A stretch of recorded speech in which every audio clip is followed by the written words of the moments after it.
the full-timer that is at the city. So we want to improve interior transportation with maybe electric. Well, right now we're actually expanding our fleet of police cars to be more electric vehicles. So again, we're looking into not just like ways to get out of the city, but how do we live within our own community with trolley systems, bus systems, biking, nowadays with share riding. So all of this, car sharing rides opportunities. So yeah, very specific to us as residents. Absolutely.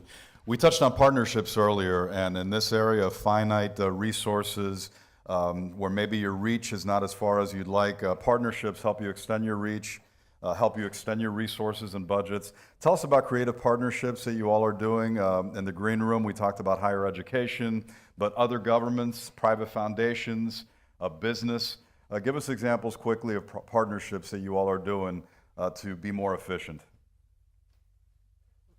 You want me to start this time? You want to be? No, you can go first. Tiny town, right? Tiny town. We're partnering with the city of Miami Beach, for example, to share their trolley system going into North Bay Village so that we can also minimize the transit for their side of the city. So just as much as we're concerned about people coming in and out of our town, they're also concerned about it. So we're hoping to have that kind of partnership with them. We also are very well connected within our police department with many other municipalities. We do share a lot of the work that we do with them, the Miami-Dade County Fire Department. So for us right now, it's very course or services oriented type of partnerships, but we are looking to have to extend this into the technology realm. Yeah, certainly the one I was going to bring up is the safety and security partnership. So managing a very large, extremely busy bus and rail network, we do not have our own police force.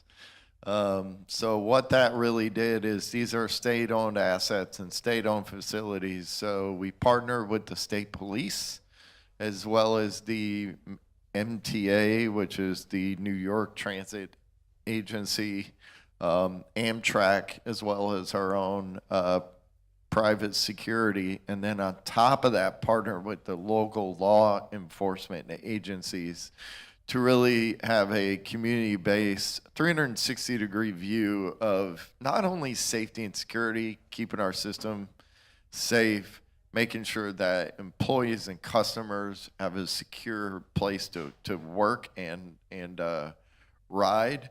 But also just, there's a lot going on in the world out there, and a lot of it spills onto public transportation systems and really just anything public, parks, libraries, etc. And so having that very robust safety and security program, I think I saw Leslie Richards walk in. She used to, yeah, there she is. Leslie ran the Southeastern Pennsylvania Transit Agency in Philly until just recently. We modeled our whole program after SEPTA's, I think it's called SCOPE, Safety and Security Program Partnership. So we had a little bit less money than SEPTA, but we certainly made it work, and it's been resoundingly successful. Raimundo, anything on that? And then we're going to turn it over to the audience for a couple of quick questions. We got about 3 minutes left. Go ahead. So our collaboration with government, academia, and industry has been key over the years in our journey of innovation and mobility as well. So that triple helix model. So we, 10 years ago, we signed a data sharing MOU with Miami-Dade County. We started sharing data about GIS, management of traffic, capital improvement projects, right-of-way, asset data. And then if you visit our digital twin, you will find a complete section of data that is coming directly from that connectivity with Miami-Dade County. We partnered with the Department of Transportation and Public Works for many years. We were the first city in the county that connected our transit system to the county's transit system, so you can see in the same app the Coral Gables trolley in real time together with the county's trolley. So we did that 8 years ago. Then we partnered, for example, with UM and industry to implement a smart city modular pole in 2021, the first of its kind here in North America that has a lot of intelligence for traffic and for analytics. Then we partner with University of Miami to redesign the pole to make it better. And then, so we do a lot of partnerships like that. Today, we're doing a very important project with the Department of Energy and the Pacific Northwest National Laboratory and UC Berkeley and industry partners. We are doing a research of traffic optimization using AI to improve, to optimize the signal phase and timing of the traffic lights. We're doing that project, but we are researching in our digital twin to simulate traffic and use AI to reduce the delays in traffic and the waiting time at the intersection. So that is another example of research collaboration with industry. Exciting stuff. We have about 2 minutes left. Any questions from the audience very quickly? We'll take two. Sir, you raise your hand first. Yeah, on the last comment with regards to the signal timing, do you evaluate pedestrians? And if so, how do you capture that data and determine how long they should wait versus vehicles with green lights and red lights versus people being able to walk when have walk signals? So there is a component of the research, of the analysis, that has to do also with the crosswalks and with pedestrians. Even though the research of the university and the Pacific Northwest National Laboratory is concentrated on managing the traffic light intersection, there is a complete part of the research, and they have published 3 papers about it. It's very complex, and it's scientific in nature, but there's a component that has to do also with pedestrian safety, even though it's not directly one of the components that is being funded, but is a byproduct of improving the safety at the intersection. Also, a byproduct will be improving pedestrian safety. Last question, the gentleman in the blue jacket. Yes, can any of you speak to looking into mobility as a service systems to help integrate all of these different systems from the rider's perspective, parking, light integration, on demand, and obviously your travel and all your fare collection systems into one end? Well, one of the things I talked a lot about the transportation side of the needs for my village, but we're on the bay. We're right on the bay, so we're on 3 little islands in the middle of the bay. So for us to look into the use of water taxis is becoming more and more of a priority, and also accessibility to this type of systems to connect. Where do they connect? Who can access it? Hours of operation, location. So for us, all of that is new as a concept, not as a need, but as a concept for us. So we're looking into ways to also protect the bay as we're bringing in new services. So we do, and I mentioned, we do partner with other facilities like FIU that comes and tests the water keepers. So that's another way for us to keep that, connection, not just with the rider, but also how it affects the bay, which is one of the beautiful assets we have here in our city and in Northwood Village. So we can continue these conversations off to the side, but for now, let's give a big round of applause to Doris, to Ben, and to Raimundo. Thanks so much for joining us. We are going to continue here in just a couple of minutes with the opening session, but thanks for joining us for this breakfast session. Thank you.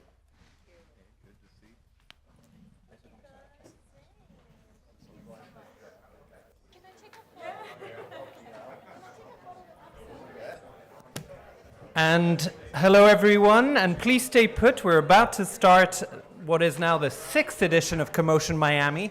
So if I can just ask you to sit down and stay put, we're about to start. Thank you so much.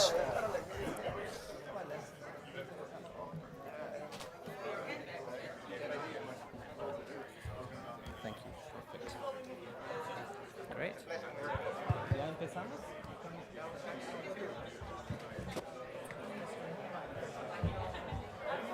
¿Vamos?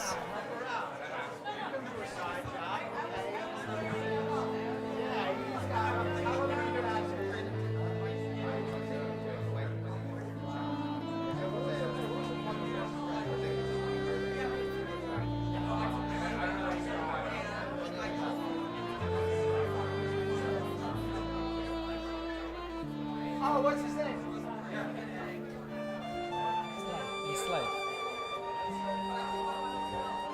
Next slide.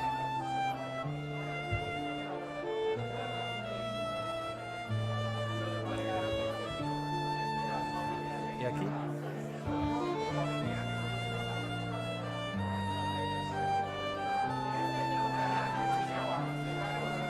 ¿Y aquí? Okay, everyone, we're off. Welcome to CoMotion Miami 2025. And it's so great to see so many of you, and thank you to Juan and to everyone that presented at the public sector breakfast. I've never seen it so full, so really, really excited about this year's edition. So this is the 6th edition already, which is amazing. I just want to give you a few little remarks. So on your badges, first of all, you'll see at the back of the badge, you have the Wi-Fi. So if you need, you can connect there. The details are written there. We are so happy to be at Miami-Dade College. So thank you so much to Miami-Dade College, to Madeline Pumariega, to Pedro, to the whole team there. Really, I am so thankful for everything you're doing and making this event possible. We're going to have 2 days of panels, of keynotes, of workshops. There are 2 stages. This is the leadership main stage here, the leadership stage, and then we have the innovation stage, which is just when you arrive just behind to the right of where you collected your badges. And then there are workshop rooms after the innovation stage, and also a VIP lounge for our speakers and VIPs that have made this event possible. So once again, a huge thank you to Mayor Levine Cava, a huge thank you to all our partners, starting with HNTB that have supported us from the very beginning. And now, without further ado, I would like to welcome on stage our founder and CEO, John Rossant.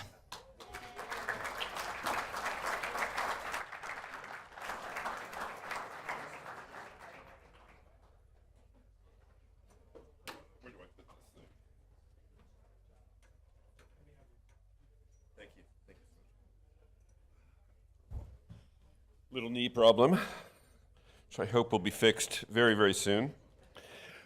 Good morning, everybody. Good morning. It's really great to be back in Miami. And thank you, Tim, for those opening remarks. Good morning to all of you who've come from across Miami, from around Florida, from across the country, and also from further afield, from France, from Spain. It's great to have, again, an important delegation from Spain, from Ecuador, from Colombia, from Mexico, from elsewhere. Welcome to the 6th edition of CoMotion Miami. Thanks for being here, and thanks really for participating in this important collective conversation about how to improve our cities and urban regions through better and more sustainable mobility and transportation options and solutions. This is in many ways a defining moment for cities, particularly in the United States, as the federal government pulls back support for cities, support and policies that in many ways we took for granted over the past few years. Yes, this makes for a whole new set of challenges, and will mean that cities will have to be more nimble, more flexible. We'll have to think outside the box much more when it comes to transportation, mobility, and of course, a lot of other issues. And as we will hear in the first panel, it also means that cities have to look at new ways to innovate financially to support the kinds of mobility programs that we want to see in the future. But this is what CoMotion does. We think about innovation, we think about solutions for the future. And over the next couple of days, today and tomorrow, we really have the opportunity to engage and listen to sessions dealing with the entire mobility landscape in cities, preparations for mega events, which are underway already here in Miami, multimodality in our cities, mayors at the forefront of change, so many more panels, workshops, and fireside chats. It's particularly exciting for us to be back here at the wonderful Wolfson campus at Miami-Dade College's AI Center. It's our home away from home, and I'm delighted that today's proceedings will be opened by 2 extraordinary women who have done so much to make this amazing city into the dynamic, inclusive, and exciting urban reality it is today. First, I would like to introduce our friend and our host today. and tomorrow, the great Madeline Pumariega, the president of Miami-Dade College. She's done so much for this institution and for this city and state. Ladies and gentlemen, let us give a warm welcome to her. Madeline. Thank you so much. Good morning, everyone. Buenos dias. It's a great, great morning. We are delighted to be hosting once again CoMotion, because I think it's about bringing together innovators like you in this room, leaders in our community and across really the globe, with Spain and Ecuador and other countries being here to learn from each other, to be able to co-create together what urban mobility looks like. Just recently, I wrote an op-ed about the Miami-Dade College championing the arts. And I have said that there is really no world-class city that doesn't have world-class art and culture and world-class education, and I believe world-class mobility solutions, which you are all hard at work at doing. I believe that it's fitting to be here, and especially in our AI center. Jeff Bezos said it best a few months ago. He said AI is going to be like electricity. And I believe that AI will help us accelerate some of those innovations and the solutions that we're looking for today, to make sure that the only thing really that could slow down, Miami-Dade County is a traffic jam. Literally, it's the only thing that slows us down. So the way that we think about getting individuals to and from the place that they work and play and live is of critical importance. Just yesterday, we had a meeting with a company in Palm Beach. They took the Bright Line. 5 years ago, that meeting probably would not have happened. We would have stayed, in our little corners of Miami-Dade County and Palm Beach County, and they came to visit the AI Center to look at ways that we could develop a partnership together for the future of work. At Miami-Dade College, we are really integrating AI in everything that we do. We just didn't stand alone an AI program as a vertical of technology, but if you're a nursing student, you're getting exposed and you're working with AI. And if you're a teacher, you're learning about the AI tools that can enhance. And if you're an architecture student, you're working with AI. So I'm so optimistic that between the innovation and global thinkers in this room, along with what the college is doing to prepare the future of work, the way that we bring together an entire ecosystem to solve for Miami-Dade County's workforce problems, we are going to be that leader, and we're going to continue to be able to lead not just in human capital, but what we're seeing around venture capital, and especially be the innovation capital for the world. And we could not do this work without the great support of our mayor. I would be remiss if I did not tell you she's not only a collaborator in chief, she's a champion in chief. There isn't anything that we call the mayor on that her answer is yes, and how, and let's do it, because she believes in this community and she believes in that this community is for everyone. And so, Mayor, thank you for championing the work. John, your vision and your steadfast leadership, and to everyone that's here supporting the great work of innovation and creating resilient platforms, and most importantly, ways that we unite our community. So thank you, and I look forward to the rest of the day.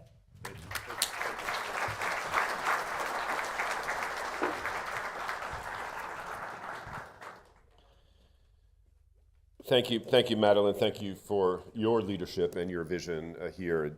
We see it all around us, and may it long continue.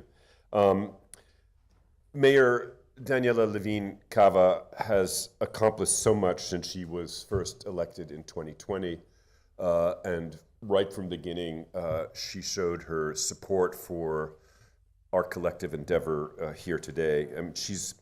From our point of view, she's particularly excelled in the field of transit and mobility, of course, from the implementation of the SMART plan that connects key and expands key transit corridors, connecting the entire county, to efficient transit options, to the terrific Better Bus program. Thank you, C3, somewhere out there. and advancing the multi-billion-dollar future-ready modernization program of Miami International Airport. And she set, of course, as I think everyone knows, ambitious targets in the field of environmental resiliency and sustainability with the sea level rise and climate action strategy. Daniella is truly an urban leader for our times. Welcome, Madam Mayor. Thank you very much for your leadership. Thank you for your support.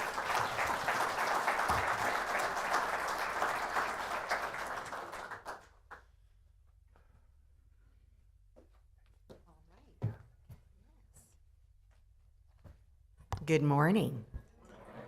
Welcome to paradise. Except for the traffic. But you're here to help us solve that, right? How many of you actually live in the vicinity, I'll say South Florida? Okay, so the majority, but I know there are a few of you who maybe don't know exactly some of the things I'm going to talk about, so that will be helpful. I want to echo President Pumariega's remarks about our partnership. We came into office about the same time, and we've been tracking together ever since. It's truly been a remarkable partnership and a beautiful friendship. I'm very, very grateful for everything that you're doing here to lead us into the future. Thank you. Thank you, President. That's, yay! And I did join you, John, early on. I think the first conference that I attended was in the design district, and I got to sit in some mobility option of the future that was very intriguing. Is probably happening somewhere in the world today. I don't recall exactly, but it's been really a lot of fun to follow and be part of the innovation and well, you know, envisioning and actually achieving the future through increased mobility. And we all need it, right? Oh, I see Javier Betancourt in the back. He's our President CEO of our Citizens Independent Transportation Trust. Thank you for your leadership. We actually have dedicated revenue from a half penny that we can use to advance mobility. And we also have our Aviation Director, head of our airport, Ralph Coutier, with us here today. I'm looking for our Transportation and Public Works leadership. Where are you? We have Sean Atkerson. He's over our transit operations. Thank you, Sean. And of course, you've heard from Juan because he's on the circuit. He's doing a lot of MC events. We stole him from Miami-Dade College, so it's all in the family. Thank you. Thank you, Juan. So we're here because we do believe in the value of transit. And I like to tell people, at least in this community, the only solution to traffic is transit. So people are getting on board with that. Literally, they're figuring it out. They're voting with their feet. And we know we have to do this to connect people to opportunity. It's a beautiful example of Palm Beach to Miami. Now we're linked by a very comfortable and speedy train, Brightline. And we also have to deliver mobility for commuters on a regular basis, clean, efficient, and innovative, and literally and figuratively to move us into the future. I think you've heard the future is now. Definitely in Miami-Dade County, the future is now. So we are building a connected, mobile, and future-ready county. This is where maybe some of you don't know the references, but Florida City, which is almost in the Keys, to Aventura, almost in Broward, Westchester, way out west, almost in the Everglades, to downtown. We need good public transit to get people where they need to go every day. And really, it is no small feat. We have grown. We've not just grown in population, because actually our population is relatively stable in the last little bit, a lot of in and out, but somehow there's more traffic. It was explained to me, but I still don't understand it. More traffic. So we have to be really, really aggressive to solve that problem. And we are. We are, unfortunately, still car dependent, but we're making great, great progress, and I feel it every day. The new residents, they know about transit. They're happy with transit. They're moving to where you can rely upon transit. We have businesses discovering that their workers need to get to work, and so they're supporting transit. We also do have a housing crisis in this county because the rents are too damn high. It's a favorite quote.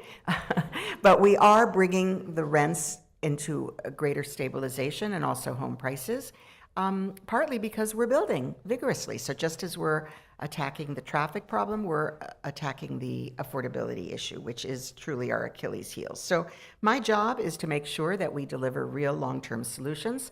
I'm the first woman mayor in Miami-Dade County, now in my second term. Thank you very much. And I'm going to continue to do as I've done, to focus on the future. So our fast-growing transit corridors are making a difference. The South Dade Transitway, how many of you live south? Okay, so it is, excuse me, I'm going to say another not great word, but traffic from South Dade is like hell. I know because I've done it. It's really horrendous. It takes longer from Florida City downtown than it does, say, from parts of Broward. So we know it's really a tragedy that has to be addressed. And guess what? Very soon, this year, we're opening the South Dade Transitway, which will be the largest bus rapid transit fully electric system in the country. And actually, I think the world. Somebody check me on that. So it's been tested, it's ready to go. It will be a really delightful, comfortable ride with signal prioritization. It will speed people downtown, saving maybe as much as half an hour of the car commute. So we're very excited about that. We also, as was mentioned, have redone our entire bus system for the first time in 40 years. So folks, 40 years ago, the routes were different than we need them today. And because of those changes, we grew transit ridership by 10% from pre-pandemic levels. That is extraordinary.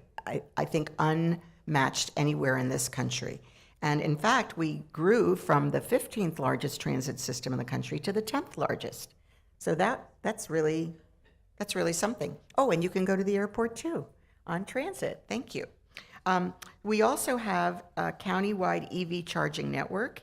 Of course, our own fleet is increasingly electric, so we have to do that. And we have communities all along these transit corridors. So if you go down US 1, Harriet Tubman Highway, by the way, you will see the proliferation of these multi-story buildings, and they are popular. They are filling up, and more will be coming to more of our transit corridors because we've changed some rules to make it more cost-effective, more desirable, and you can have fewer cars if you can rely on our transit.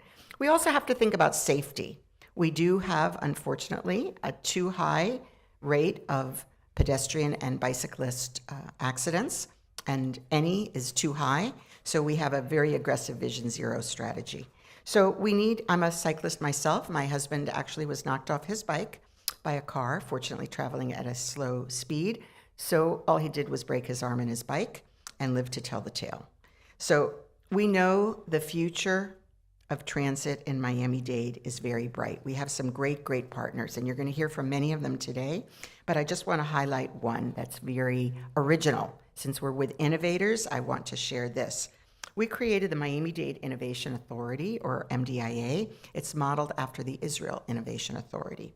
And it's the first of its kind public innovation authority dedicating to fast-tracking innovation for quality of life issues, systemic problems that we experience as county government, including transportation. And so in less than 2 years, MDIA has launched 5 public innovation challenges.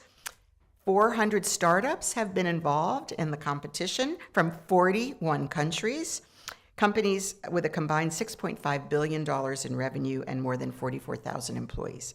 So we've already accelerated 14 public pilots and with rapidity, and we're setting an example, not just for this country, but for the world, how public sector can innovate effectively and efficiently. So we've got something coming for transit. I can't reveal yet exactly the solutions that are going to be showcased, but we have 3 great projects, and it's going to help all of us with traffic, ladies and gentlemen. So whether you're going to Art Basel, the Ultra, World Cup, stay tuned because we're trying to make sure you can get there on time and with less aggravation. So this is a transportation visibility challenge. It's matching our public sector vision with private sector ingenuity, exactly like CoMotion does. And so I want to encourage you particularly to join the Meet the Finalists pitch session, 1:30 this afternoon, to see firsthand how we are moving transportation into the future right here in Miami-Dade County. So we can't do it alone. I know many of you in the crowd, I've seen you before, and you are the folks at the cutting edge and making sure that we innovate, and don't just innovate, but implement. So thank you very much. We need world-class transit, and we're getting there quickly. Thank you so much, John. Thank you, Madeline.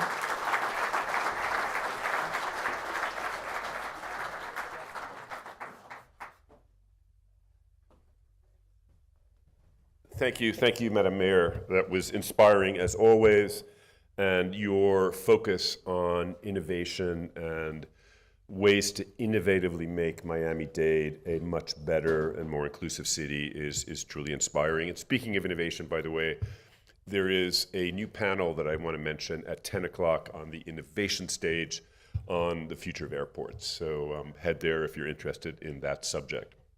And speaking of innovation,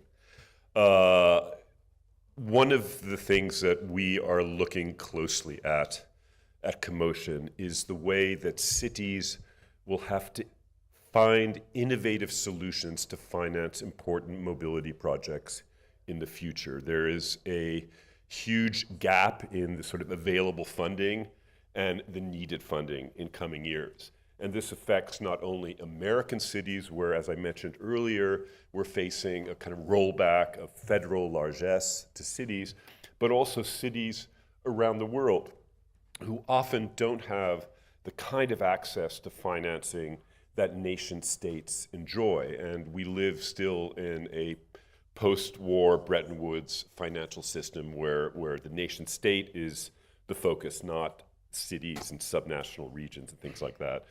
So that's one of the reasons why we have put together a task force that actually kicks off today of global leaders, not only from the United States, but from around the world, to look at this problem.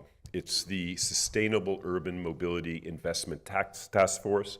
I'm very proud to co-chair it along with my friend Mauricio Rodas, the former mayor of Quito, Ecuador, who is a brilliant urban leader. During his time as mayor of Quito, he managed to put in a metro, the city's first, in record time. So, and that is the subject of this first panel that Mauricio will moderate. Mauricio, where are you? Ooh. Someone please get Mauricio to the stage. Okay, then they should come here without, there you go. Mauricio, come to the stage.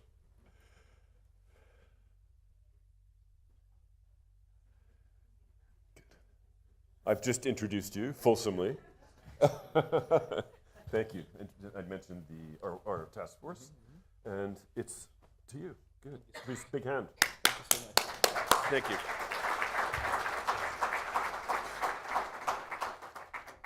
Well, thank you so much. We are thrilled to be launching the Sustainable Urban Mobility Investment Task Force Summit as part of the CoMotion great initiative.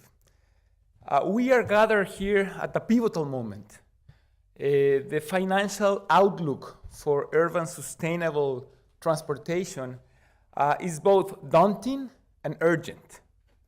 Urban areas will be needing more than $50 trillion by 2040, and clearly cities are not in good shape to access to that amount of funding. Cities will be needing that money for developing low emission vehicle fleets, to expand and modernize urban transportation and to build electric vehicle charging infrastructure for a decarbonized future. Yet, in spite of the urgency of the need, we are facing a staggering $10 trillion financial shortfall. This is not only a challenge for cities in emerging economies or in the global south. Cities in the global north also must retrofit aging infrastructure, decarbonize public transportation systems, and meet rising climate targets. Urban areas around the world are at the front lines of a profound transition, one that demands not only more investment, but innovative, smart climate finance solutions. This is why financial innovation is not only optional, it is essential. Traditional funding models, heavily reliant on government transfers, are no longer enough. And private capital, though abundant, is out of reach largely for cities due to perceived risks or fragmented financial frameworks. So we need to change this. And this is the driving force behind the creation of SUMIT, the Sustainable Urban Mobility Investment Task Force. SUMIT is committed to empower cities with direct access to finance, strategic public-private partnerships, and developing climate-smart investments.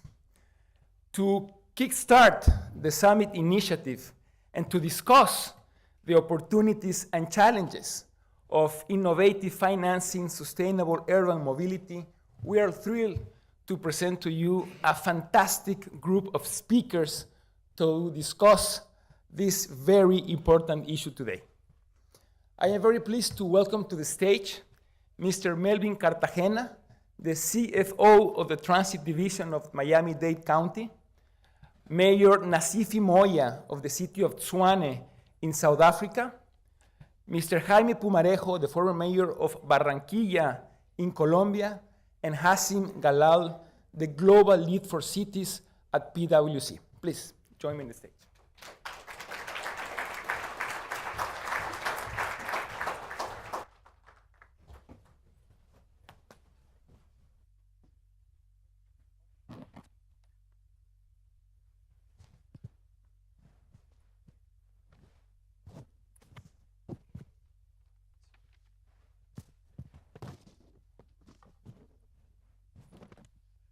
Hello, welcome, and thank you so much for, can you hear me?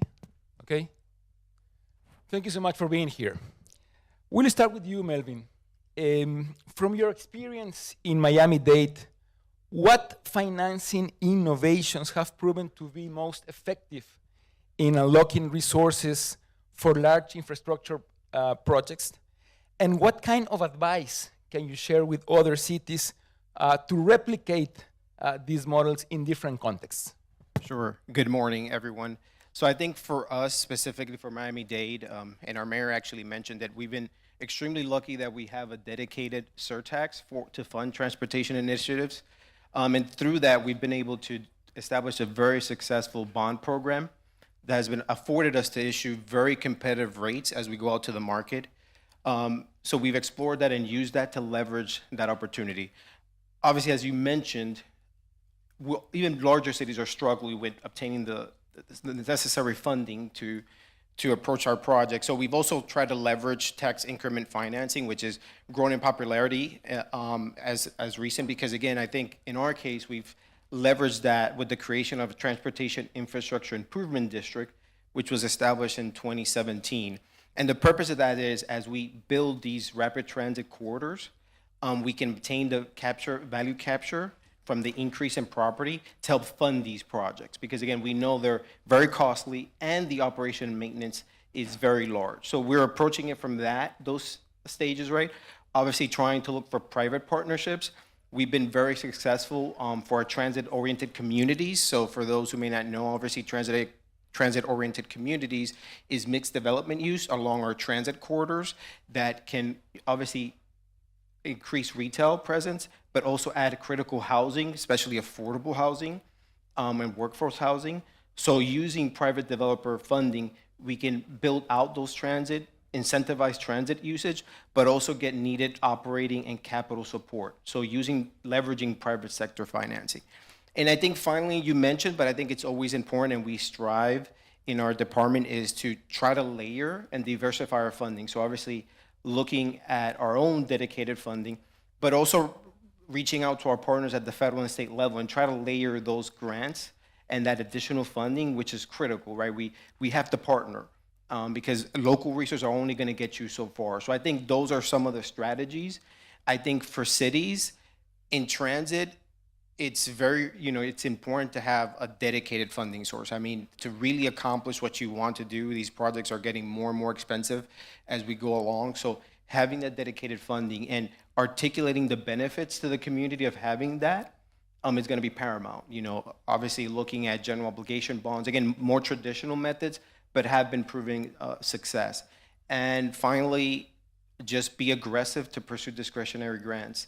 There's opportunities. Obviously, there's always, maybe change in administration that can change some of the priorities, but I think addressing those things are critical, and prioritization. Prioritize your projects and focus on the ones that, no matter the city, no matter how large, you're always gonna be, your resources are finite.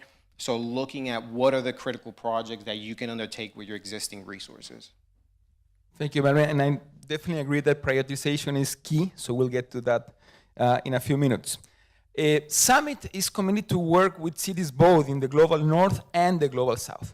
And a great example of that is having Mayor Nasifi Moya from the city of Swan in South Africa, the seat of the national government in South Africa.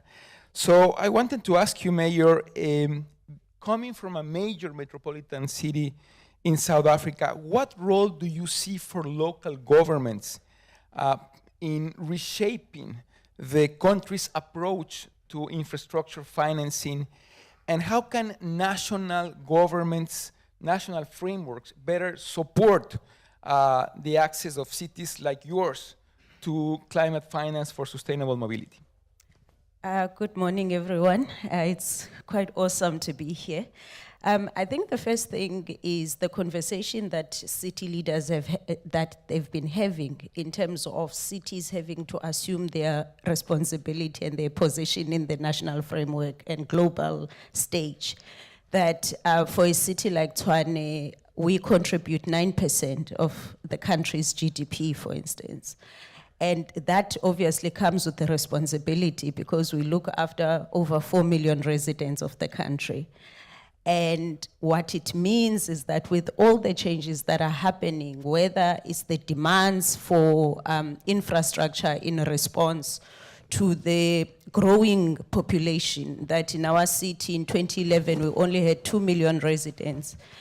In 2021, that number has literally doubled to 4 million.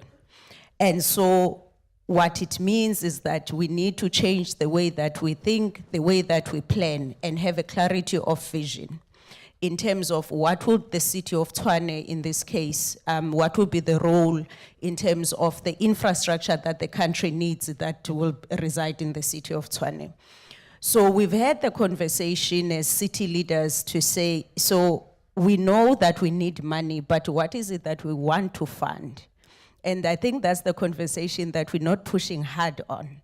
And I appreciate this platform because at least we are able now to insulate and say, today we're talking about public transport, tomorrow we'll be talking about energy security, the other day about water security. But the first thing, before I tell you what we need as cities, what is important is that as cities, we need to be prepared for the money that we're asking for. If we as city leaders don't clarify the vision that we have for our cities, what is the city of Tshwane gonna look like in 50 years' time? What is the kind of infrastructure? what is the kind of social infrastructure that we will propel the economic growth of the city. And so those are the questions that, for me, I think they are primary for us to clarify before we get to say what is it that we need. And so when we get to that, the obvious one is that as cities, we have not been able to fund our needs, especially the infrastructure needs, the way that we're supposed to. We've been going on a model that was based on the city 60 years ago. And for instance, in Tshwane, we rely on grants to fund our infrastructure. What we need is direct finance to cities. And that's the conversation that, for me, it gets me excited because it shows that we are prepared to respond to the wave of change that we are getting. The direct finance. However, that direct finance is not supported by the systems currently. Even our legislation in the country doesn't support that. Now, that direct finance must be accompanied by the reforms that are necessary so that it is possible. The reality is that if we don't do that as the city of Tshwane, the capital of the country, and that 9% contribution to GDP is not going to happen. But as a last point, specifically on public transportation, we just recently adopted an economic revitalization strategy for 2029, where we're aiming for 3.9% of economic growth by 2029. In 2011, the economic growth of the city was at 6%. 2023, it was at 0.3%. Now, it's an ambitious strategy. But at the center of that is whether the business that and the investment we want to attract to the city, whether it will find a mobile workforce. What kind of public transportation will propel the economic activities in the city? And for me, I don't want to look at public transportation in isolation from the economic activities that are happening in the city, but also don't want to isolate it from the economic agenda, the national economic agenda, and what we can contribute to that. Thank you. Thank you, Mayor. And you're right. I think it's not only about working on the supply side of financing, but also on the demand side in terms of having cities prepared to develop technically sound bankable projects. And this actually links me to the next question that I will make to Hazem. Hazem, you've been working for a long time in engaging the private sector in urban development. So in your view, what are the key drivers to unlock private sector investments? And at the same time, what role should cities play in developing attractive, bankable projects for private investment? Thank you, Mauricio. So as you mentioned early on, there is a big gap between funding that is available and the demand. And the matchmaking usually doesn't happen for several reasons. And I would start with, when do you involve the private sector? Many mayors around the world and many cities that we've worked with in the past, and even multilateral organizations, when they talk about the private sector, it's more of a generic term. They don't really specify how do they want the private sector to be involved as an asset owner, as a financer, as an operator, because it is different and the incentives are going to be different every time, and it's going to vary by sector. If you want to involve the private sector in housing, it's different from mobility, it's different from any other sector. So one of the most important elements that would enable a mayor or any public official to engage the private sector right is, first of all, to understand what are the incentives and how can they contribute to whatever they are trying to fund. That's the first point. The second point is, when do you involve the private sector? Again, oftentimes, whether it's in policy setting or planning or design of any of these projects that you want to formulate a PPP for, you would only start thinking about the private sector, when you're actually done with the design and you're starting the construction or the operation or the maintenance. And by then, maybe the incentives are not aligned. And you wonder, why is this specific project not getting the traction that you're expecting from the private sector? So timing is very important. You want to involve the private sector early so that they are almost doing co-design with you, and that becomes very important. I always say PPPs should stand for properly planned projects rather than public-private partnerships, because part of that planning is the timing and when do you involve the private sector. And last but not least, some mundane things but are very important, like procurement. Procurement is very important. How do you actually procure the projects?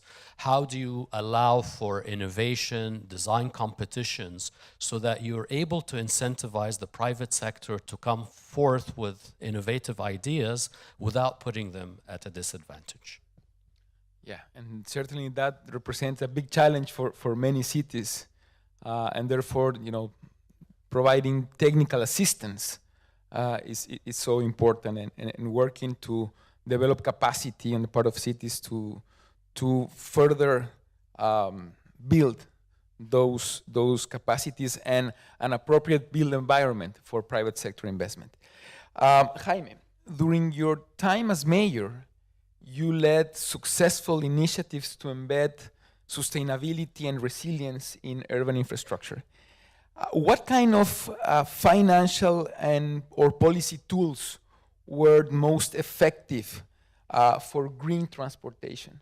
What kind of lessons global cities can learn from the experience of Barranquilla in this particular space?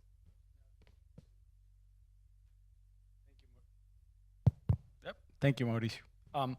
I think when I look back at, I don't know, about 16 years of being a public servant and then a mayor, I always think of what we did. And I remember when we took office in 2008, the budget of Barranquilla was $200 million. When we left, it was around $1.2 billion. And how did that grow? It grew because we were able to raise taxes and get people to pay them and be happy about it. So we were a government that raised taxes and remained in office for 16 years. And I think it's going to go on 20 because the current mayor is of the same government platform.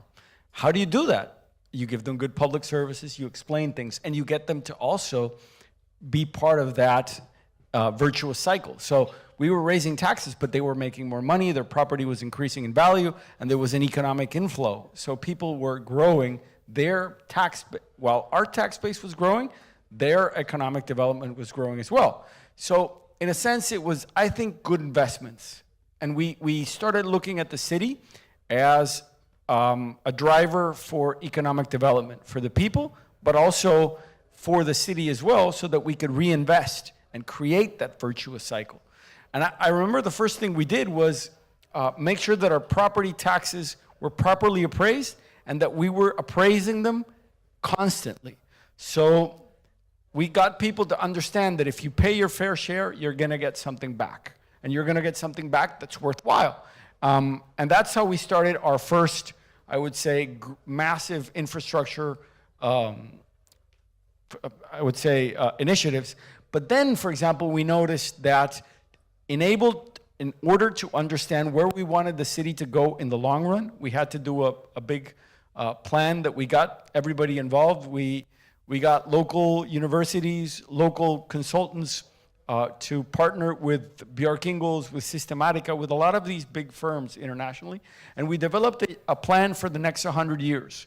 And we said, how are we going to build and not make mistakes when we're growing, but also how are we going to change the way that we move and that we live today, but in a gradual way so that it doesn't cost us so much.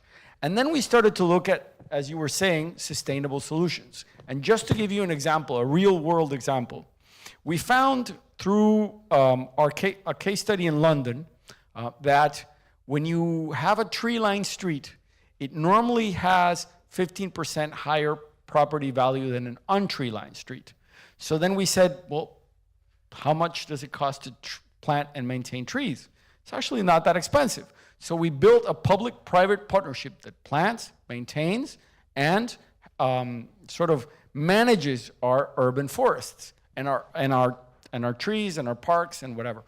And this gave us an ability to also start tracking that when we do a park, business around it grows. That means higher income tax, for the city. It means we can appraise the property tax around it and raise the value because people are making more money in their property, and safety goes up, but you don't have to invest in more safety. It just goes up because there's more foot traffic and there's higher number of people at a sort of like more of a at night and early in the morning, so you'd have to invest less in security services because there's more people around. So it becomes this virtuous cycle. And I think what we've learned is, for example, also, when we were doing our flood management program, we had to invest, we've invested more than $600 million in the last couple of years in managing our waters, because to those people that still believe climate change doesn't exist, come to South America, come to the equator, and see it for yourselves. 10 years ago, we had the worst flood cycle in history, and last year, we had the worst flood cycle in history in the last 100 years. It's not a hoax, it's happening, and it's happening to us. So how do we have to pay for it? We have to put money and make sure that those changes occur so that people don't die. So we were having to invest $500 million in managing our floods.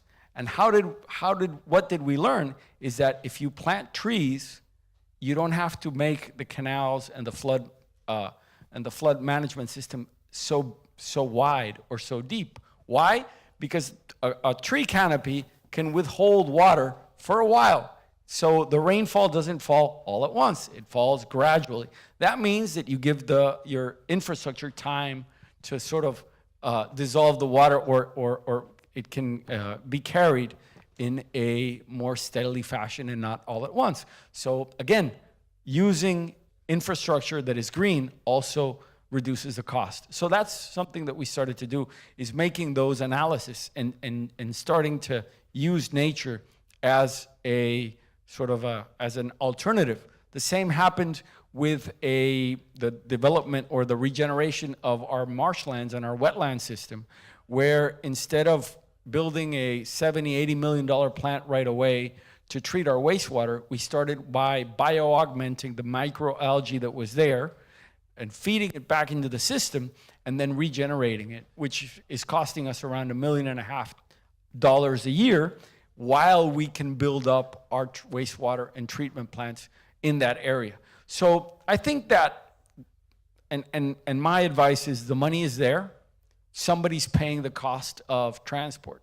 And I'll end with this, Mauricio. When we were in COVID and our bus rapid transit system was in deficit, instead of having to put up the money, what we did was we created a fund, and every traditional bus ticket that is paid has a surcharge that goes into a fund that helps pay for the BRT system's sustainability, but also for the increase of that system and other mobility aspects. So what we learned is the money is around. You just have to make, and somebody's bearing the cost of bad transport, of dirty transport, of bad infrastructure planning. And if you can look at those costs and find them and make sure that you're trapping a bit of them and then putting them to good use, then your citizens are going to be happier. You're going to be able to pay for public infrastructure and then finance it through the development sector and also through the private sector when we're able to show them that and reduce their risks. Thank you for sharing this very concrete set of examples to be replicated by different cities around the world. Melvin, Miami-Dade County has secured over $1 billion in grant funding. What kind of institutional or governance strategies were key to making the county investment ready? And what can other jurisdictions, similar jurisdictions, learn from this experience? Sure. So I think first and foremost, I think it all starts at the top. So I think we at the Department of Transportation and Public Works have been incredibly lucky that we've had the unwavering support and prioritization of transportation by our leadership and our elected officials. So that starts with our mayor, Daniella, Levine, Cava, and our Board of County Commissioners. So I think that's step one, because you need their advocacy to go to either the federal and state legislative levels or to the administrations and kind of discuss what are the merits of your projects, why they're worth investing for, because we're competing with all the larger cities. So their buy-in and their constant advocacy for funding is critical, is kind of point one for us. I think from a management perspective is also internally is to have a strong and ethical leadership, right? You need to demonstrate to the FTA in our case, or our Federal Department of Transportation, show that we have the management, the capabilities to execute on these projects. These are complex, sometimes multi-year projects, for some of our SMART programs, such as the South Bay Transitway and our Northeast corridors that have started to advance. So you have to show that, right? You have to show that we are also collaborating with our regional partners, so we understand the bigger scope, right? We're not operating in isolation. So constantly collaborating with them and our regional transportation partners to make sure that we communicate a vision that is consistent, right? So they see, okay, these are the benefits of our projects. In terms of my role as a CFO, I think my priority number one is to show that we have our financial house in order, right? So I need to make sure that I have, highly qualified staff, that our internal controls are solid, that our budgeting, our accounting, our reporting are accurate and transparent, because I need to make sure that they understand that their money, we have good financial stewardship controls, and that we're going to be using the money how it's meant to be. So I think from that role, I prioritize that. Then I think through the grant process is making sure that we have a good long-term financial plan, because obviously when you're approaching these grants, you have to make sure that you can show that you have the dedicated funding, that your projections, your kind of long-term projections are solid, and they have a reason for them. But also, I think in the transportation industry, we kind of talk about that. The issue is not finding funding to build these projects, is the long-term operation and maintenance of it. That's really where you can run into issues. So really my job is to show, okay, this is how our vision and how we're going to execute, not just building these projects, but also long-term. So, and that's why we've been, incredibly successful. Just last year, the FTA committed over $389 million for our Northeast corridor, which we're extremely excited. So I think those are some of the ways where we've woven in and kind of been able to be very competitive for that critical grant funding. Yeah, and I totally agree on the issue of leadership, right? As the first step, key political leadership and commitment is fundamental for making, in this case, the county investment ready. Mayor Moya, you are the co-chair of the Urban 20 this year. So how are you thinking about elevating the agenda of financing urban sustainable transportation to the G20 platform? How can you take this opportunity to ensure that cities develop tools, partnerships, and capacity, as well as fiscal autonomy, to undertake ambitious climate-resilient infrastructure initiatives? So firstly, it's the first time that we've had G20 in our country, and we're quite proud of it, alongside U20. So one of the things that we're quite intentional about is to offer the platform not only to the two cities that are hosting U20, not only to the cities in our province or in the country, which we've got about 278 of those cities in our country, but we're quite intentional to provide that platform to African mayors as well as Global South mayors at least. And what we have been saying should be prioritized is the continuation of this conversation. We're having these conversations in different platforms, and U20 for us is that platform that will consolidate what is it that as cities we are saying to our national leaders.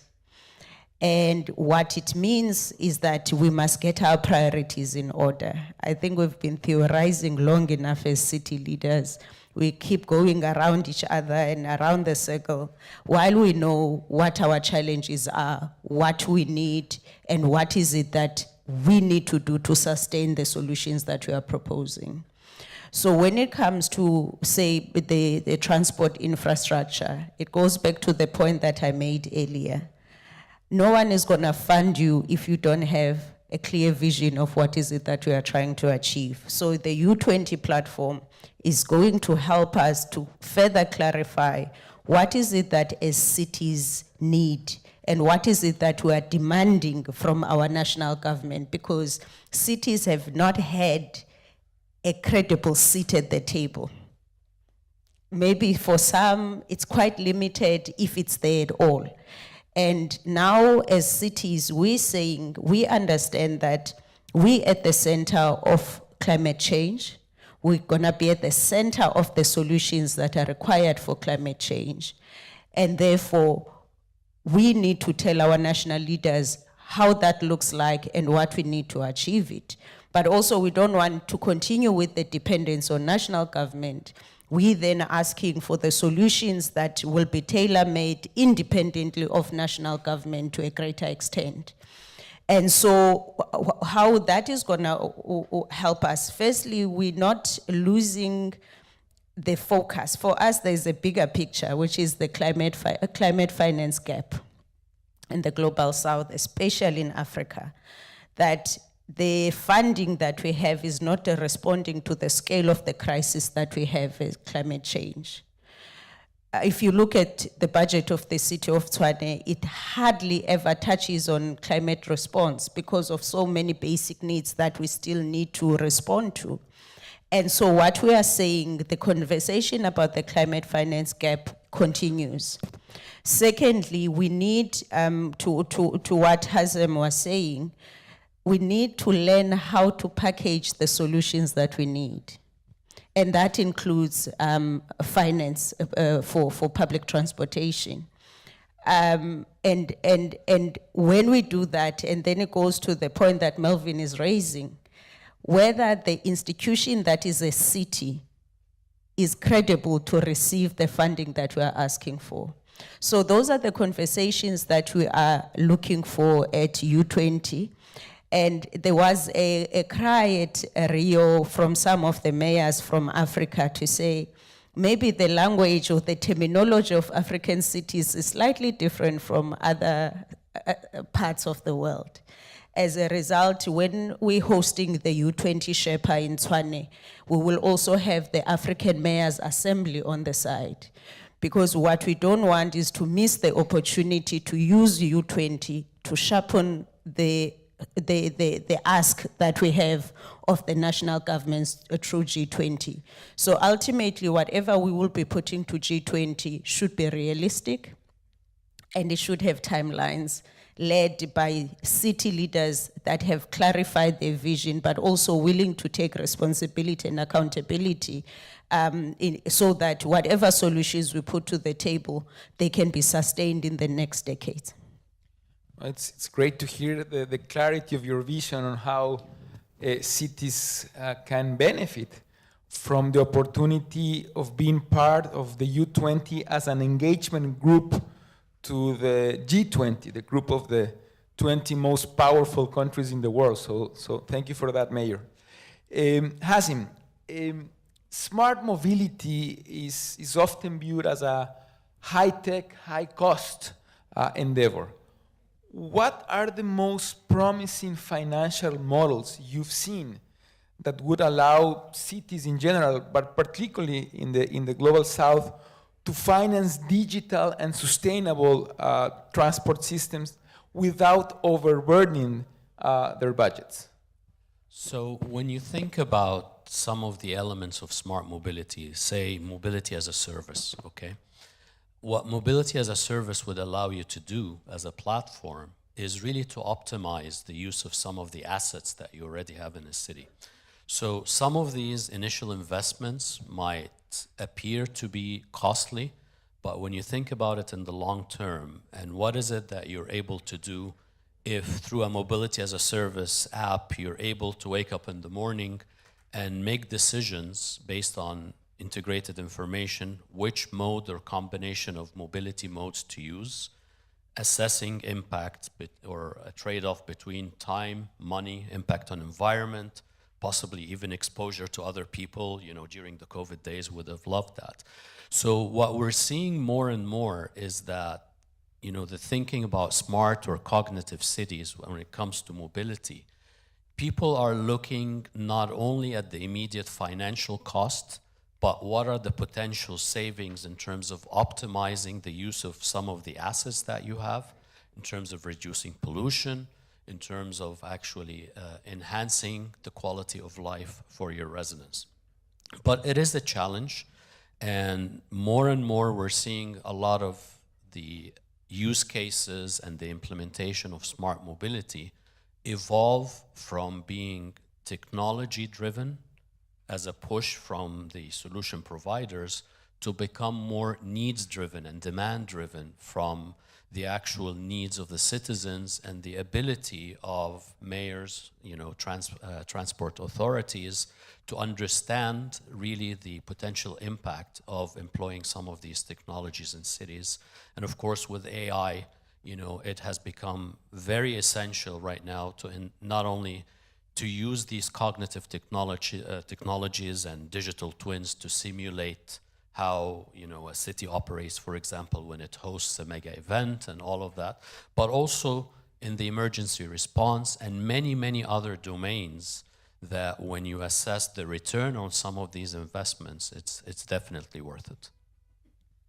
Thank you, and we'll get back to you so you can share us some examples of specific cities that you think are leading the way on this particular topic. Jaime, as a member of the SDSN Global Commission for Urban SDG Finance, and particularly as a member of the Commission's task force that has been fostering the creation of the Green Cities Guarantees Fund, how do you see this new financial instrument unlocking new financial opportunities for cities to develop urban sustainable transportation systems? So this is very exciting, and something that we've been working with Mauricio and a lot of other mayors and experts around the world is, how do you get money to be packaged and loaned to cities that need it? And what we're seeing is that there's a big disconnect. So you have great projects, but the risk is not understood, or it's too high, or it's an unknown market. So how do you get money from pension funds around the world into Schwani to finance that climate gap or that transport? And it happens that bankers in New York or London or Hong Kong sometimes say, I don't understand the South African municipal bond market, or there is none, or I don't understand the laws. So the risk and the unknown is too high, and it's too small and a niche of a market. So when you create a Green Cities Guarantee Fund that can hedge that risk for you, what you're saying is, I've got your back. And I'm telling you, first, there's a seal of a guarantee that somebody's done the homework, and it's a serious institution that you can trust.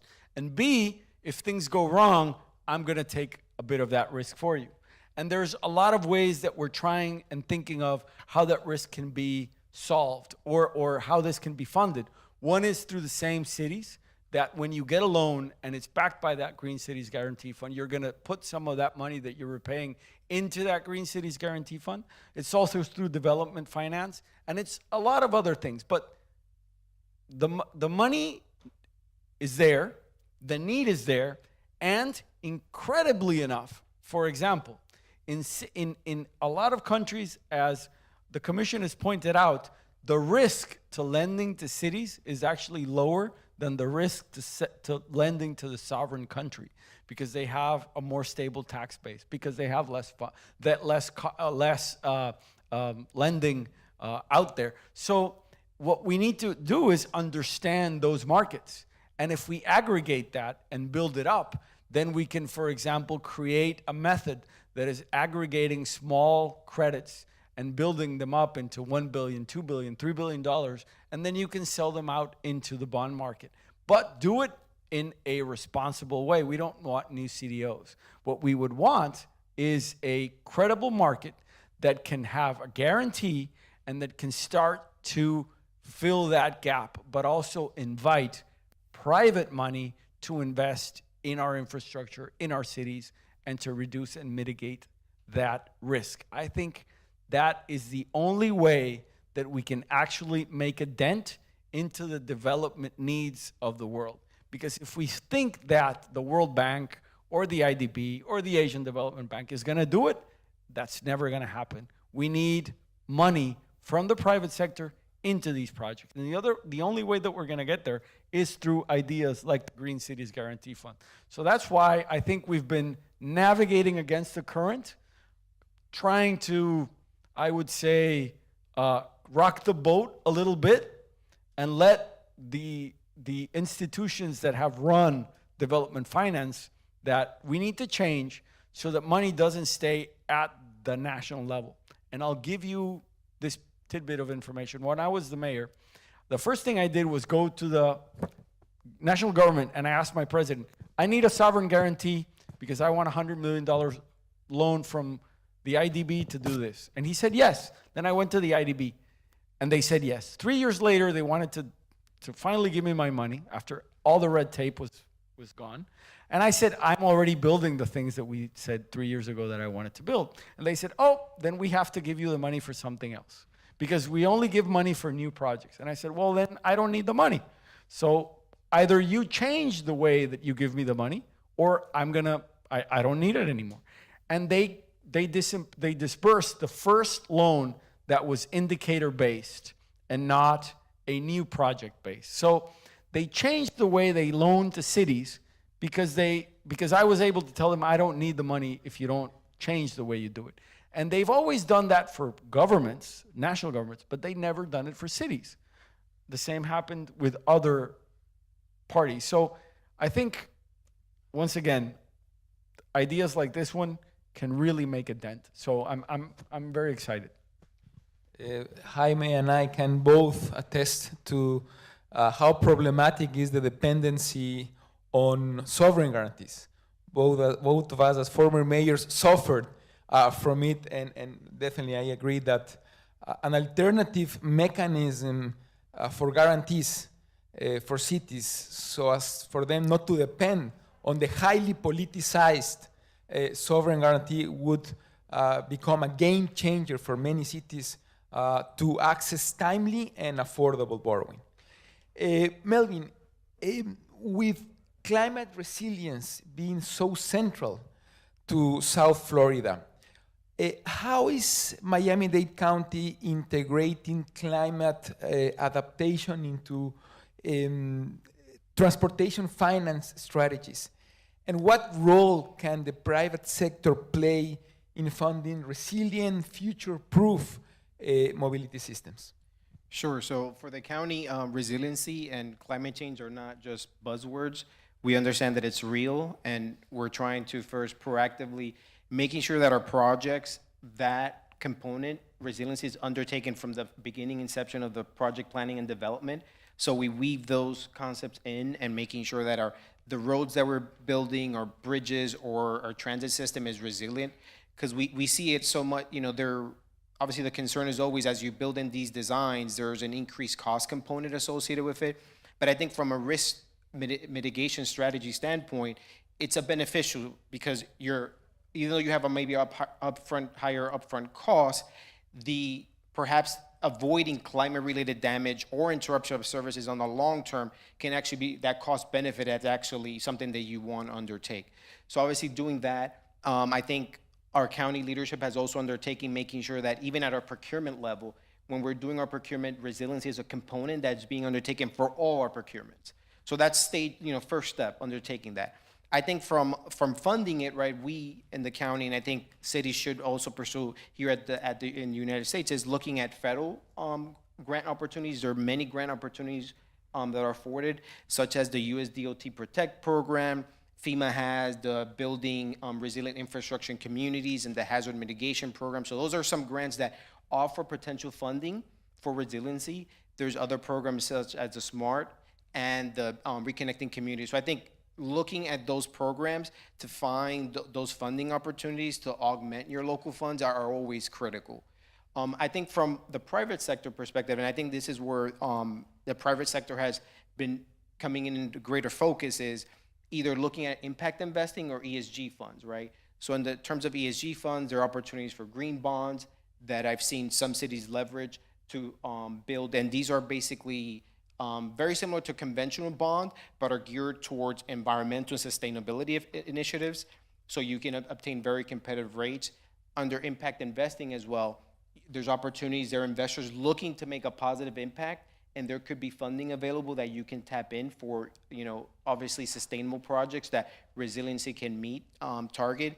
And I think one point that Mauricio mentioned, and I think this is the key, right? I think to really promote that investment, you have to create the right regulatory framework, right? So in your case, you created the Green Cities Fund, right? Again, to incentivize, because there's always a risk component to it. So trying to leverage, having both parties have that risk profile that is adequate for both the government and the private sector is going to be critical in the future to tap into that. And then finally, kind of obviously making sure that your projects are promoting, clean and efficient energy. I think we've done that in the Miami-Dade. We're, with our procurement of electric buses and our new transit operations center that's under construction will be all electric. So I think that communication of what you're, as a city or county or a jurisdiction is looking to promote that, and then tapping into that investment market and being aligned in that will be critical in the future. Thank you for that, Melvin. And to keep talking about private sector involvement, which I think all of us agree is absolutely key. Mayor Moya, public-private partnerships are often seen as key for infrastructure delivery, but they are, of course, they come not without a risk. What kind of safeguards or accountability mechanisms can cities have in place to ensure these partnerships are truly meaningful and effective for the public interest? I think first of all, the idea of triple Ps are no longer optional for cities like Tshwane. And we don't have a choice but to ensure that we elevate the plans around making triple Ps work. And for us, it's driven by demand. So cities' infrastructure development needs about 65 billion rand in a space of 10 years. And currently in the draft budget that we're going to take to council at the end of this month, we only have 2.4 billion rand. And if that doesn't change, that means it's gonna take us 36 years to respond to a 10-year demand. And so for us, the idea of a triple P, it's something that must happen. So in the country, triple P is, as Jaime was saying, it takes like a few years. We've got at least 2 triple Ps that I can think of in the city of Tshwane. One is actually BRT, which was quite interesting how it was done in South Africa. And the other one is the city building that we're using, which is a green building. And the drama that came with the 2 triple Ps, it would not, no mayor wants to do that because it can actually end your career before it starts. That's how terrible it is. However, at least now there's a move where we say, how do we simplify triple Ps? But there are 2 things that for me are quite important with triple Ps. They must truly be public-private partnership. Because what you normally get with an institution like ours, because your institution doesn't have a good credit rating, the deal normally favors the private sector. And it becomes just a transaction between that business and the city in a way that says, we can't fund it, you funding it. And we don't have an upper hand in how we negotiate so that that triple P can truly benefit the residents of the city. The second thing is that cities in South Africa are quite popular with corrupt leaders. And if you look at our Auditor General report year in, year out, the problem is mismanagement of public finance, basic things, SOPs, record management, that we are not credible institutions to borrow money. And again, it doesn't give us an upper hand to say, how do you, when you engage in a triple P, make sure that it's beneficial to the residents and sustainable over years in a way that will get your return on investment when you're supposed to. And so from that perspective, question then, what do you do? It's in the procurement. I think it's Hazem who was talking, no, it was Melvin who was talking about procurement. It's interesting because in that corruption scenario, you know, people can cook tenders. But in a triple P, I think because so much rests on it, is that it must be public procurement. It must be transparent. It must be open to scrutiny so that people don't turn it into their personal fiefdoms for their bank accounts. And the second thing is that a triple P, to my opinion, it must be endorsed by the residents. It must also help you achieve a certain objective. So the BRT in South Africa, the private sector is the taxi industry. It's supposed to be part of the transformational agenda of the country. We've been a democracy for 31 years after apartheid. And the taxi industry is the one that is 99% black owned. It's not taxed, that's a different conversation for another day.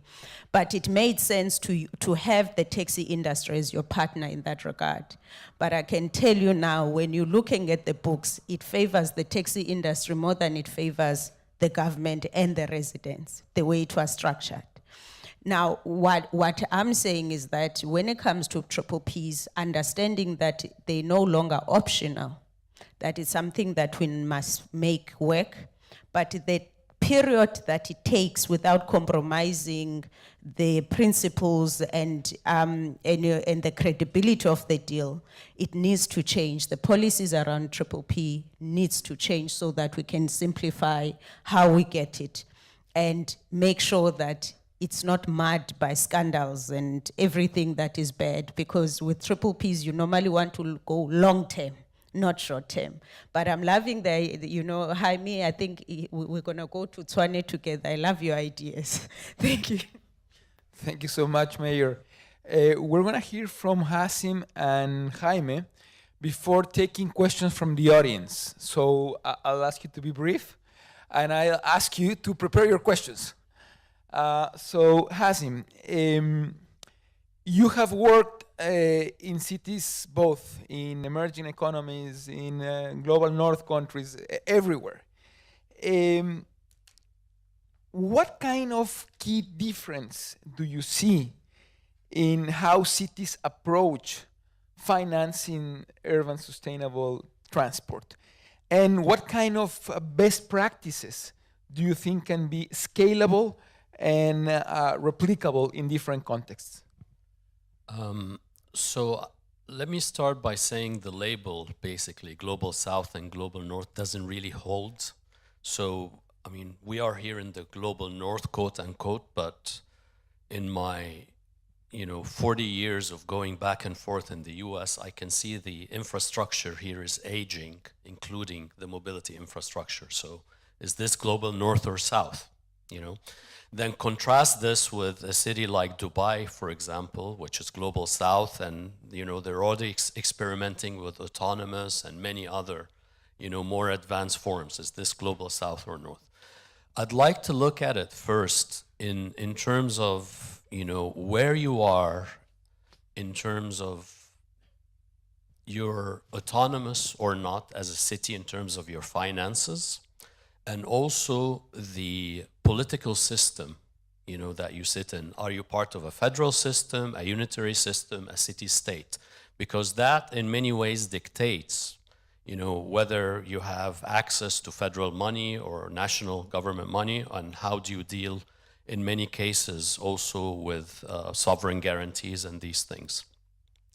And what I'm seeing around the world is a very, stark recognition and in developing cities that they can leapfrog, because in some cases they can go directly to some of the more advanced, more integrated type mobility systems, so that you're initially integrating micro-mobility into your main arteries and all of that.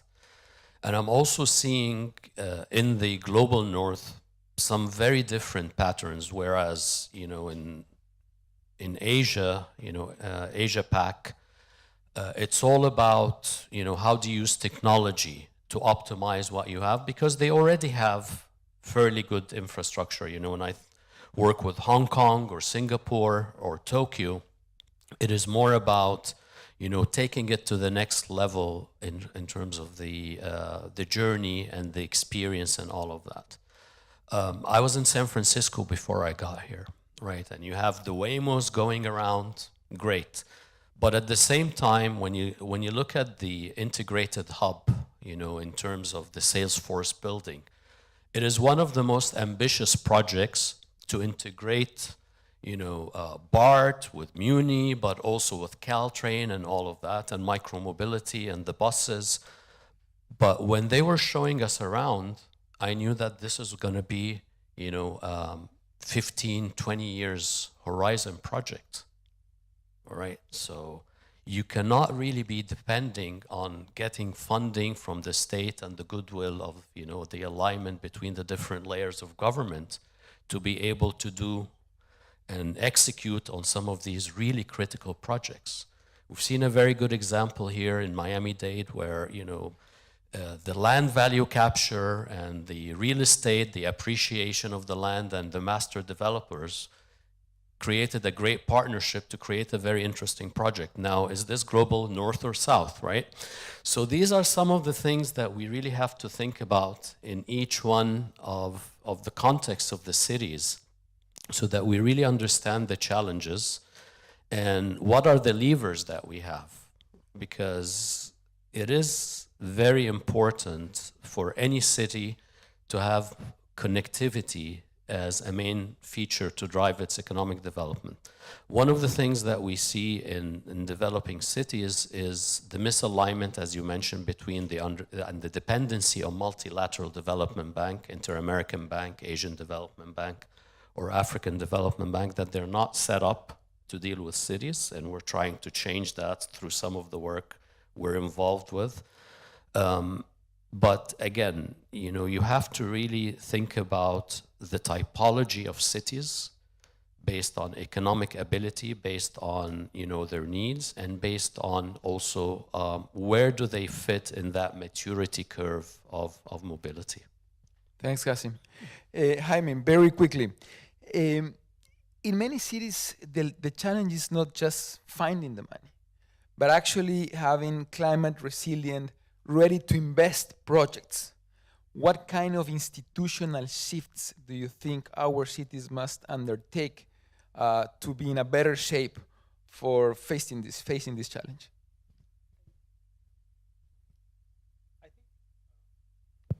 Mauricio, I think that's what, if I could tell, how do we get billions and trillions of dollars into cities, and how do we make sure that they're invested, and how do we make sure that the people that want to make money and good business with this can do it? I would think of two things that sort of coalesced in Barranquilla and in a lot of major cities that have done it right. One is understand where the money comes from and how you can capture it and how you can make good use of it. So that means training up local officials and creating a system that can treat, for example, your property value and your properties and your urban planning as one of your most important resources. So it's not an afterthought, it has to be there.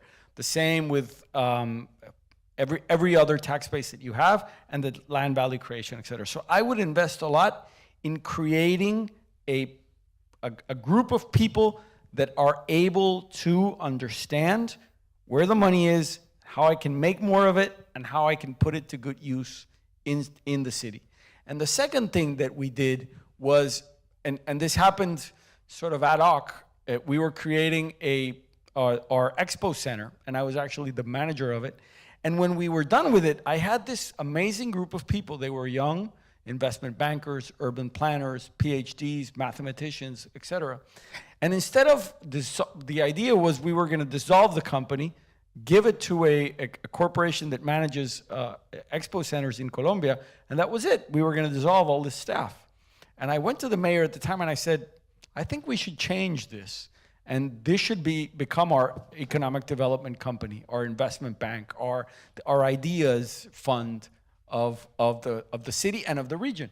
And we changed from Puerta de Oro, Centro de Eventos y Exposiciones, like our Expo Center company, we changed it into Puerta de Oro Economic Development Company, modeling after what a lot of things that have happened in the US. And that gave us the opportunity to start thinking long-term and to be able to have feasibility and pre-feasibility studies at a lower cost and ready to present to the private sector and to the national government. Thank you so much, Jaime. Does anyone have any questions? Please.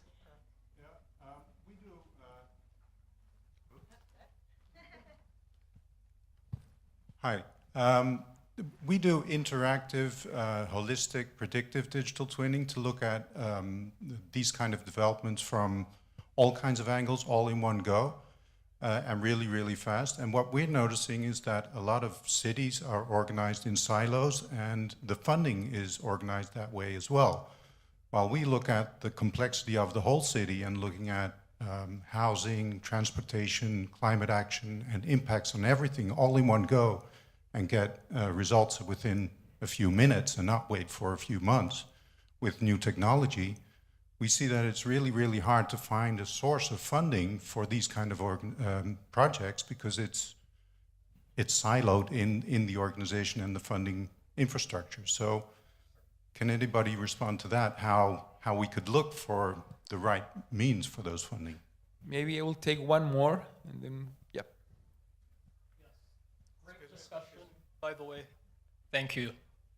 This is more so for the former mayors. In terms of transit investment, in your view, what's the single most underutilized policy mechanism or lever to encourage that investment? And what we haven't really discussed in this panel, how do you ensure that you mobilize the political and public consensus that's necessary to ensure the successful implementation of those policies? Okay. Who wants to take this one? Yes, Jaime. And then. Yeah, so on your first question, I think one of the things that are, or the most underutilized, I wouldn't say the most, but one of the most is, it's actually one that some cities do very well, and Miami-Dade was talking about that, which is land value capture and appropriate use of urban planning. If you're able to understand where you're going, then you're able to know what impact that's going to have and capture it beforehand or after. So I think that's one of the easiest and most important tools. And there's a lot of talk about tax increment finance, and that's a long way away for a lot of cities. But if you're able to talk to a bank and say, hey, look, I'm going to build this road, and the roads that I've built in the past have this impact on my property tax and on my income tax. And if I can show you that I'm going to give you that delta for the future, and that's going to be a big chunk of the loan that I need to give you, then that works. I mean, we don't have to issue a bond and structure it and take 3 to 4 years to demonstrate. You can do it just by doing simple operations of commercial loans and demonstrate. There's going to be a positive gap, and I'm going to give you that gap. That's about it, and that works. Also, I think on the other hand, that it also the idea of when you're developing, we call this plusvalía. I don't remember what the name is in English, but when you're developing new zones with big developers, also understanding their benefits, and as in every public-private partnership, saying, this is going to be your piece of the pie. This is the money that you're going to make. When we're talking about how we're going to share that pie and the rezoning that I'm going to do and the things that I'm going to be able to do, we can build upon not absolutes, but on scenarios. So if things go right, and they go very right, we can share a bigger piece of that pie. If they go okay, then we'll share less, and And that's also an ability to be nimble. Can we react in 30 seconds to both questions? Each of you, please. Mayor. So just the latter part of your question. I think one thing we've taken for granted is the fact that whatever we do, these big ideas by city leaders, they are not for us, they are for the residents. And if we're talking about impact, you're not gonna get impact if you exclude the people that are supposed to benefit from these solutions. From day one, you must take your residents on board, and you must explain what is this problem that you're trying to solve, how is it gonna benefit them, so that you can build those mechanisms of accountability along the way. The problem that we normally have with these big projects, and I'm thinking there's a 2 billion rand project that's abandoned in the city of Tshwane, that someone had a big idea of having free Wi-Fi for the city without thinking about how it's gonna be financed. And the residents still don't know why this project was important. So there's, in our case, the disconnect between the leaders and the people that they are serving. And I think the more we normalize and go back to those basics, I think that will help in projects like this, especially the ambitious projects. Melvin? Quickly, I think, like you mentioned, public outreach, talking to your tax base, having obviously those conversations with the elected officials, communicating the benefit. As Jaime mentioned, somebody has to pay for it. So, but if you can articulate very clearly and show what are the benefits that your constituents are going to have and the economic benefit of these transportation and transit projects are, you can have that. And we've had success, and that's how we got our surtax approved in 2002. But I think public outreach is critical. Hazem? If you don't mind, I'll address the first question, right? So, the more advanced cities would actually have a cross-sectoral, chief data officer that typically reports to the mayor. That's part of their governance. But if this person doesn't exist, as it is the case in many cities, you don't want to go to the IT department because it's not an IT project. You want to go to either, the urban planning where they have all the GIS data, or the mobility or transport departments, because they will have the keenest interest in simulating how the city operates under different modes. So that's probably, and I'm happy to talk to you after the panel. Thank you, Hazem. Well, you heard from a truly global panel. We've had representation from the Middle East, the US, South Africa, Colombia. And you can see how, in spite of some difference regarding context, cities around the world face similar challenges when it comes to access finance for sustainable urban transport. And that's precisely what our new initiative, SUMIT, aims at addressing by gathering mayors, former mayors, private sector leaders, academics to discuss innovative financial mechanisms to foster urban sustainable transport in cities across the globe. So stay tuned. Thank you so much.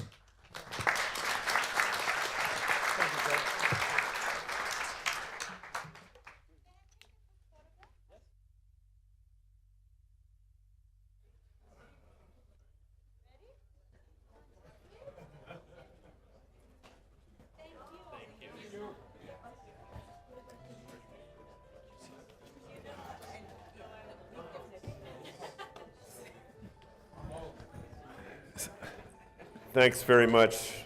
Thank you. Great discussion. Thank you. Stay put. Another very interesting intervention.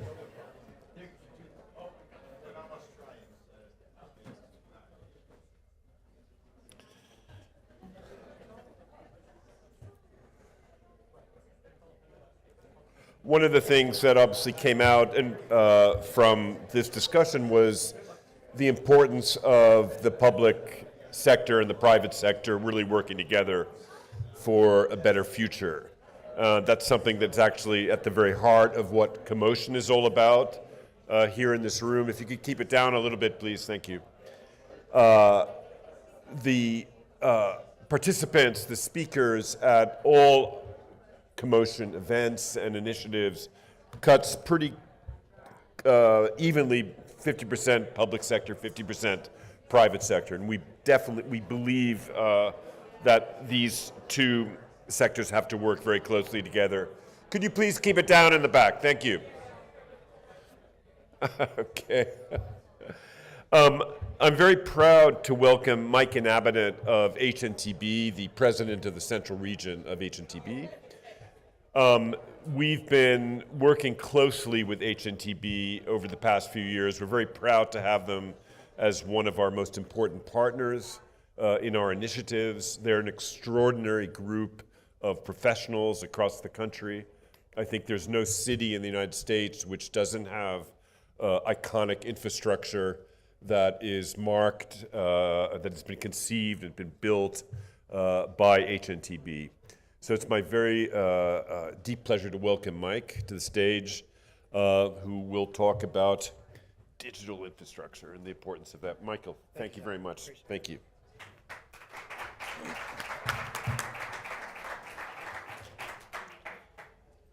Well, good morning. And as we talk, John, about the theme here for our conference, you know, new realities, new opportunities. I think back at the years that we've been here at CoMotion, and I think back just at the past year. I mean, imagine for a moment here in the room, how many of you in the last year or in the last just few months are using AI on a regular basis? I know I am. Yeah, you can show your hand. I mean, it's everybody in the room. My daughter texted me last night for my open AI password because what I'm paying for is better than what's available. And these things are evolving. Along with that, and I'm seeing our commissioner from Tennessee join in. I know that he, for example, along with others, are having to rewrite policy. You know, when you have an agency that's been around for decades, or you have a company that's been around for decades, and you introduce AI into that, it can have a pretty big impact. And the impact, you know, you have to think about security, you have to think about intellectual property, you think about how your employees are going to use it and how it's going to improve. And we heard that this morning about how that's going to impact. Let's talk about connected vehicles. Everybody in this room is driving a connected vehicle. I mean, unless you're driving a pretty old car. You may not realize how it's connected. It's looking at your eyes to see if you're drowsy.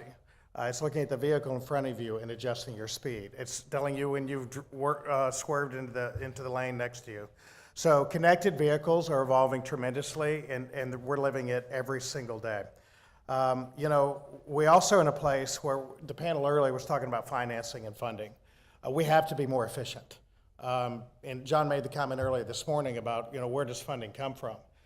We're going to have to be self-reliant. States and cities, I shared this last year, have become more reliant on funding. But with that, you have to be more efficient and more effective. And we want technology to work for that. You know, technology can be expensive, but not if it saves time. Okay, not if it saves value of your asset or increases the ability for that lifespan for aging infrastructure. And then we've seen reshoring. I mean, here since 2020, more businesses are moving to the U.S. We're seeing chip plants that go up in Ohio. Intel is going into place. Samsung, north of Austin.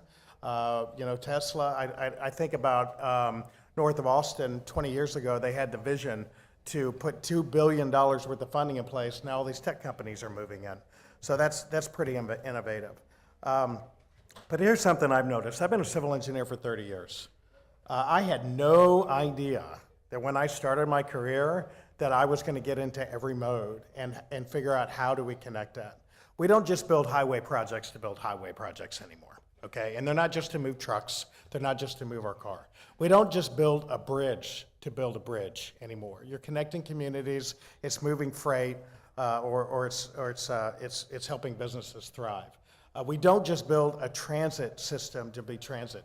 All of these modes are interconnected more than they ever have been. And so this is a benefit for us. Not only does it help the consumer, because we're expecting that, but there's an opportunity to share resources, an opportunity to share you know, financing opportunities and data. I mean, the data exchange between agencies is huge. And it's not just, you know, it's a requirement. That's what we've really got to be looking at in these interagency agreements. So what I'm doing is I'm framing out our world for us, okay? Transportation and mobility is not just for the single use of transportation. It's very competitive.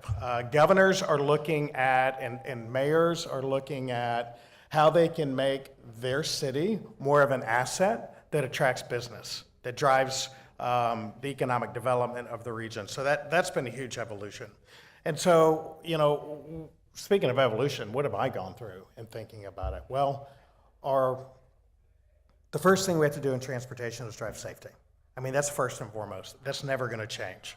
But now our expectation is that transportation is more effective, it's more efficient, and ultimately, we as leaders in the room, we can make better decisions. If technology is being used for the sake of technology because it's cool, or it's a new toy, or it makes the consumer experience a little bit better for me, it needs to be better than just the technology. So what do I want to invite us in the room to think about? Well, we have programmers, we have innovators, we have people developing products, EV tolls, software, and then we also have engineers, planners, people who are running major agencies. So we've got to find a way to connect with each other and be able to lean in and be able to connect the opportunity to do that.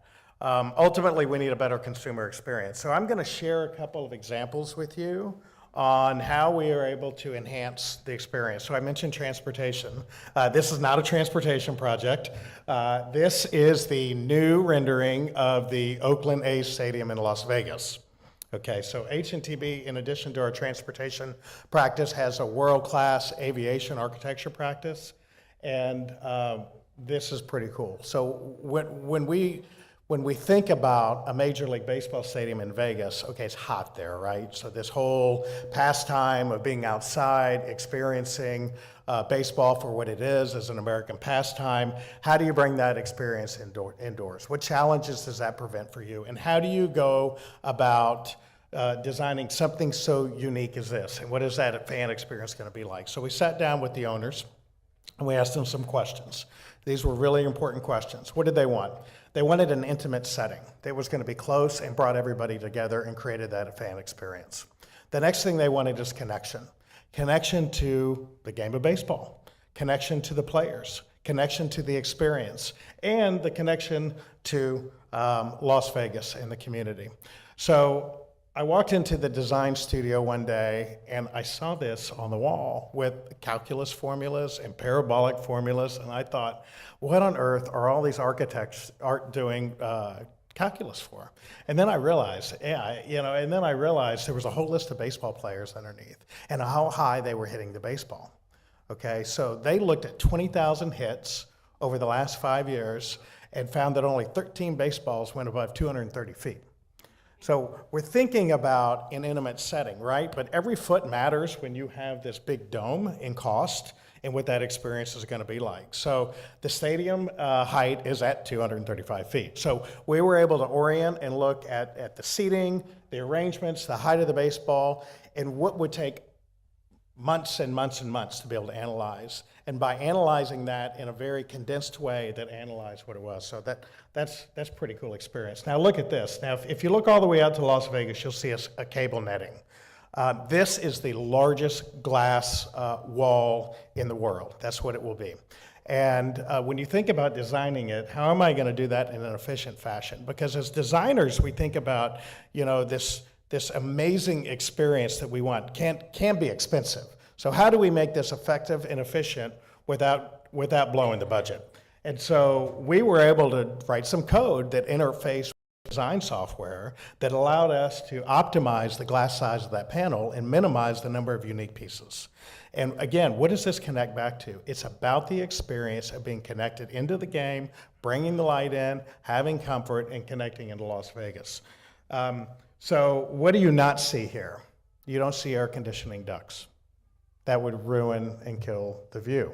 So this has under-seat cooling. There's only 3 in the world that allow this. This is the first baseball stadium. So again, we are having to evolve our design to meet the expectation of the experience.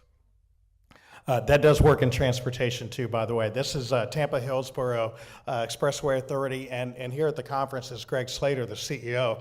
Now, Tampa Hillsborough Expressway Authority is a toll authority, okay? And so when you drive on a tollway, you automatically expect a better experience. You're paying for a toll, you want a better outcome. So in 1973, Thea launched its first roadway, And ever since has been committed to doing more than just roadways, but committing into the experience of the user.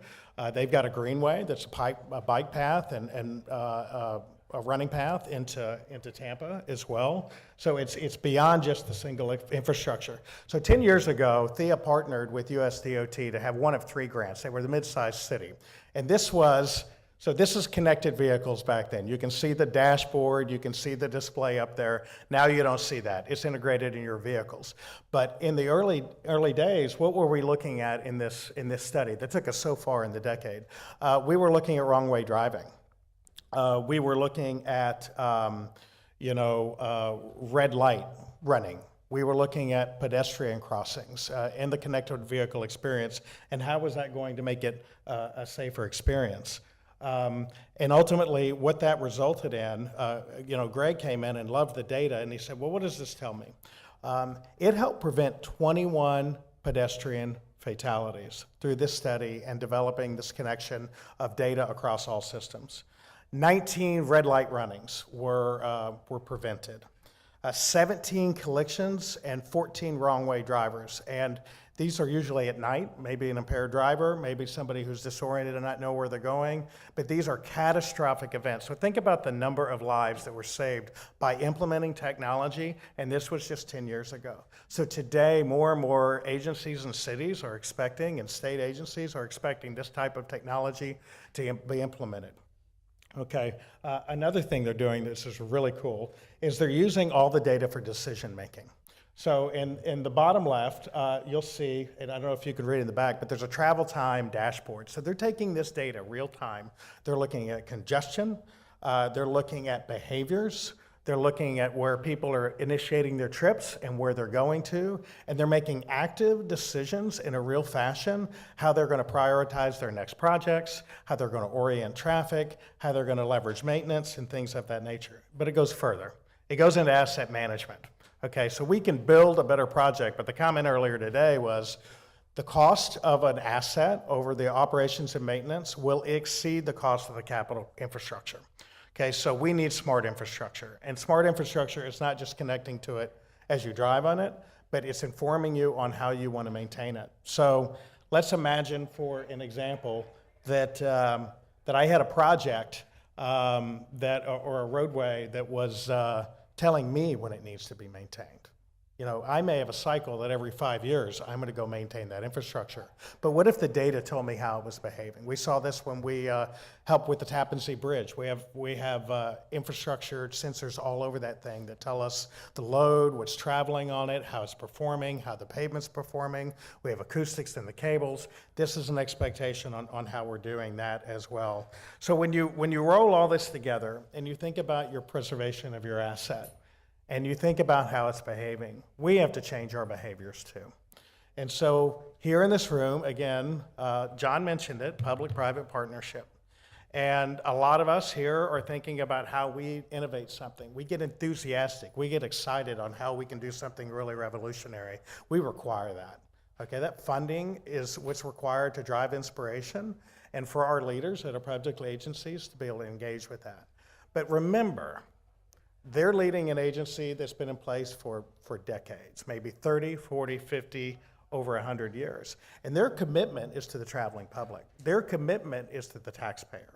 And so as we partner together, here's what's essential. We have to lean in to what all of us can bring into this ecosystem.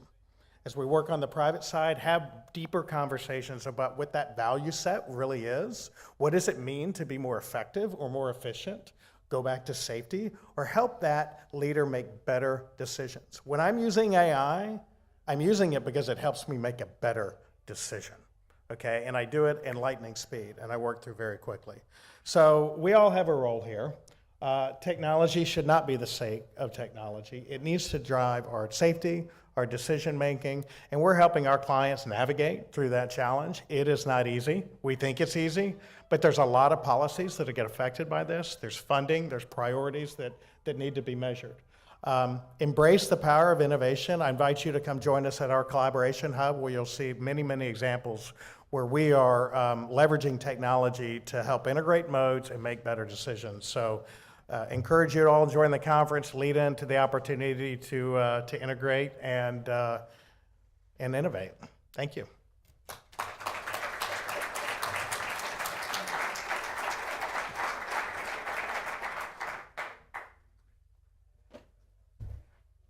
Thank you so much, Mike, for this vision of the future and to see how innovation can really help us improve tomorrow.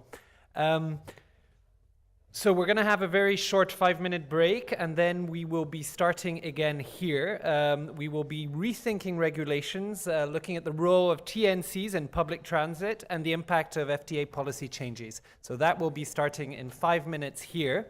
For those who are interested in SUMIT, in the funding the future, you've seen the panel led by Mauricio Rodas.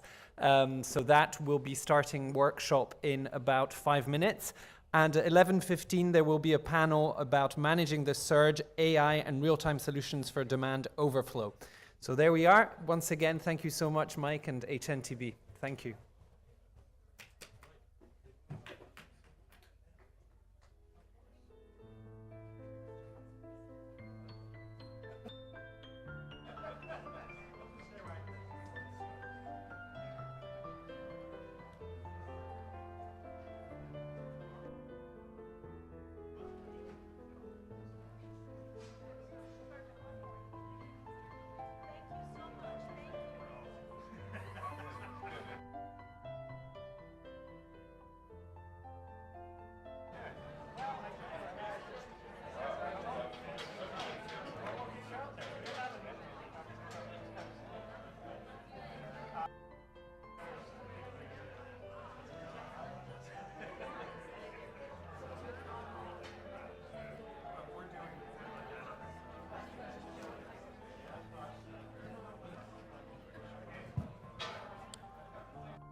La mesa afuera.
Ladies and gentlemen, we'll get starting here in just a moment. If you can please have a seat and get ready for our next presentation. If you have any other sidebar conversations, we ask you to please take them outside so that we can have all of our attention on our stage. We'll be starting in 5 minutes. Thank you.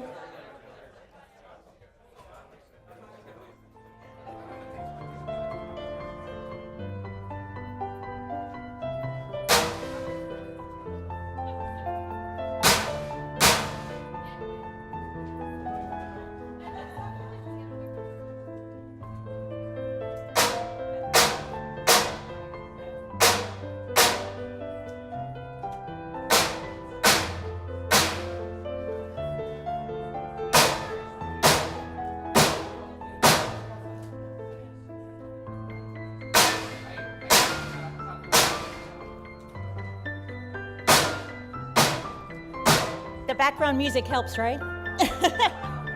Safety first, safety first.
Testing. Yeah, we're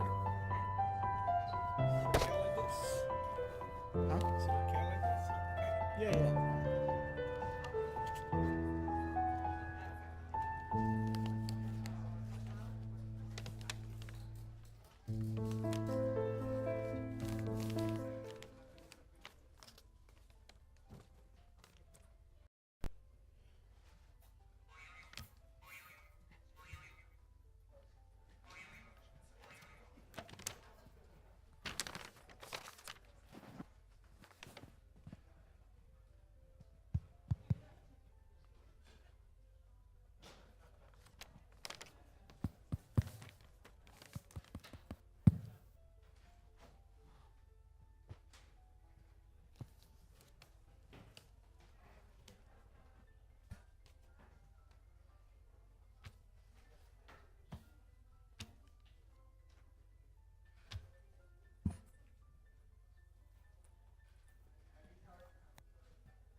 Cool.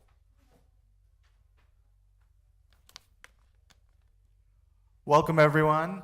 We're super excited to have you all here today for this really important and timely discussion. My name is Alex Elagudin, and I'll be moderating this panel about rider choice programs, the evolving role of TNCs in public transit, and regulatory considerations shaping the future of these programs.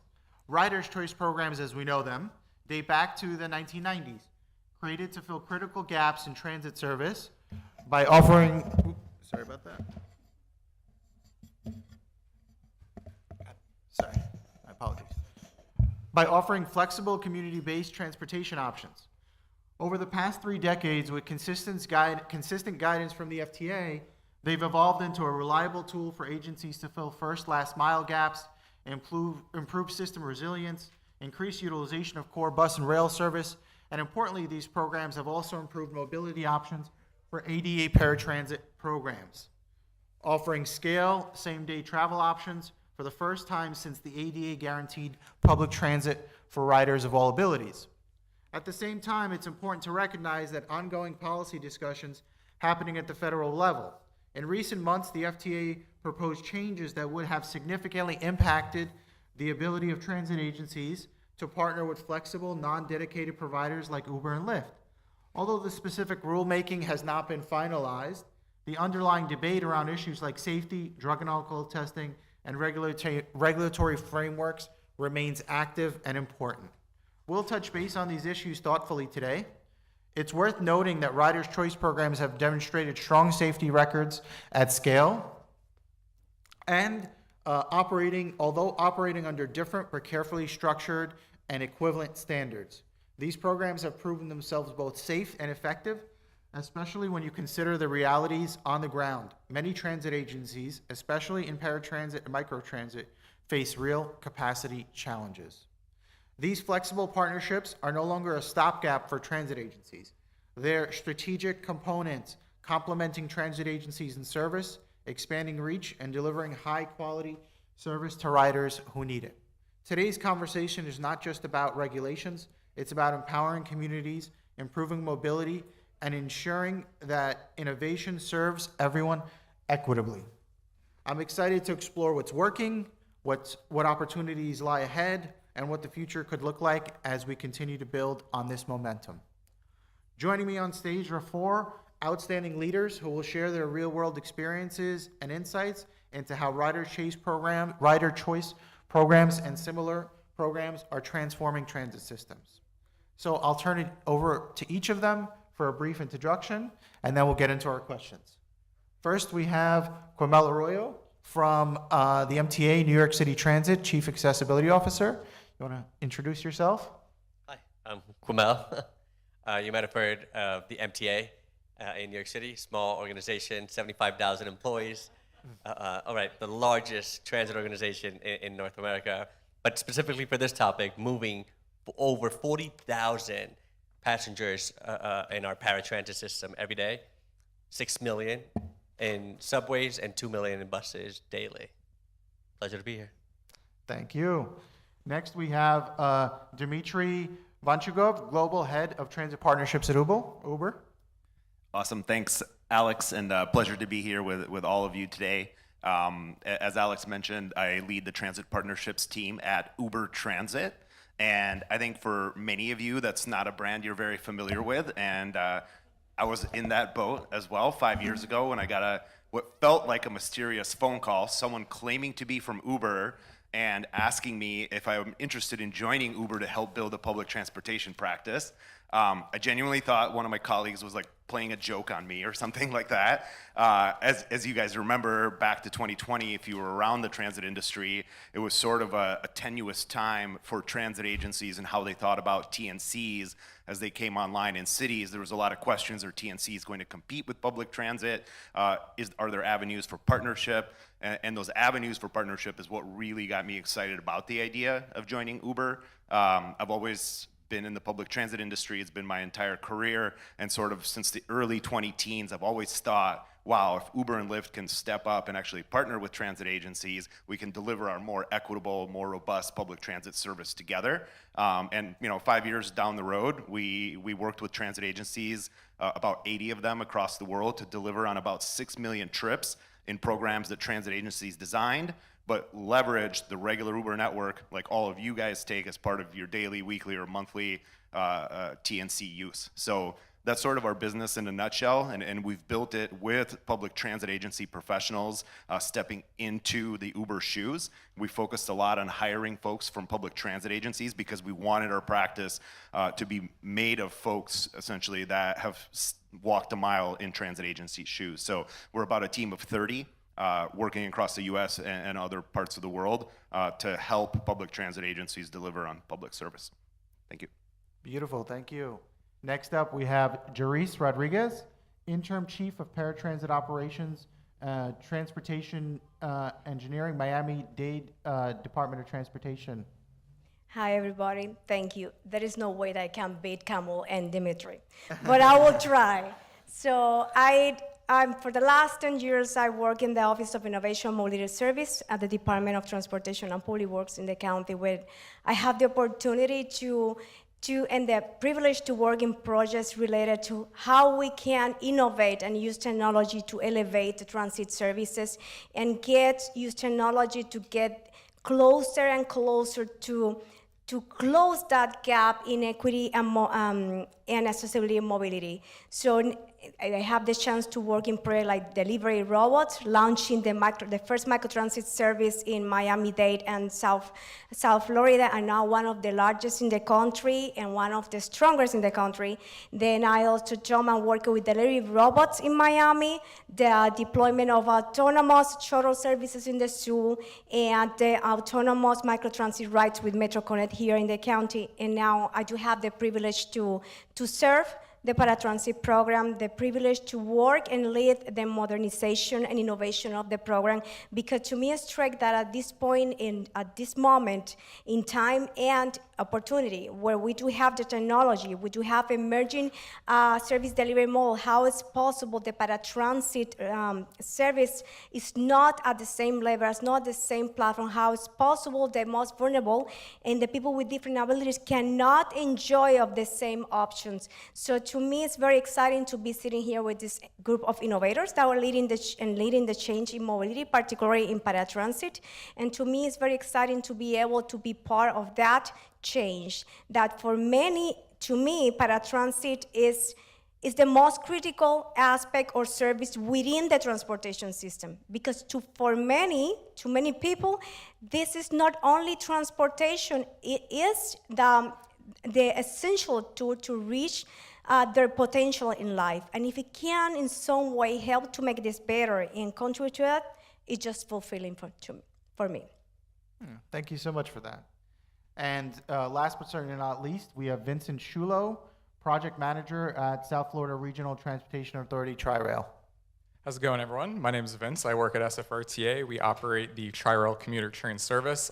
For those of you who are not local, Tri-Rail goes between Miami-Dade, Broward, and Palm Beach. We have 19 stations, including a new station we opened actually just a few blocks away from here at Miami Central. So we have a lot of stuff going on, and the perspective today for me actually comes more from a public affairs, customer service experience perspective.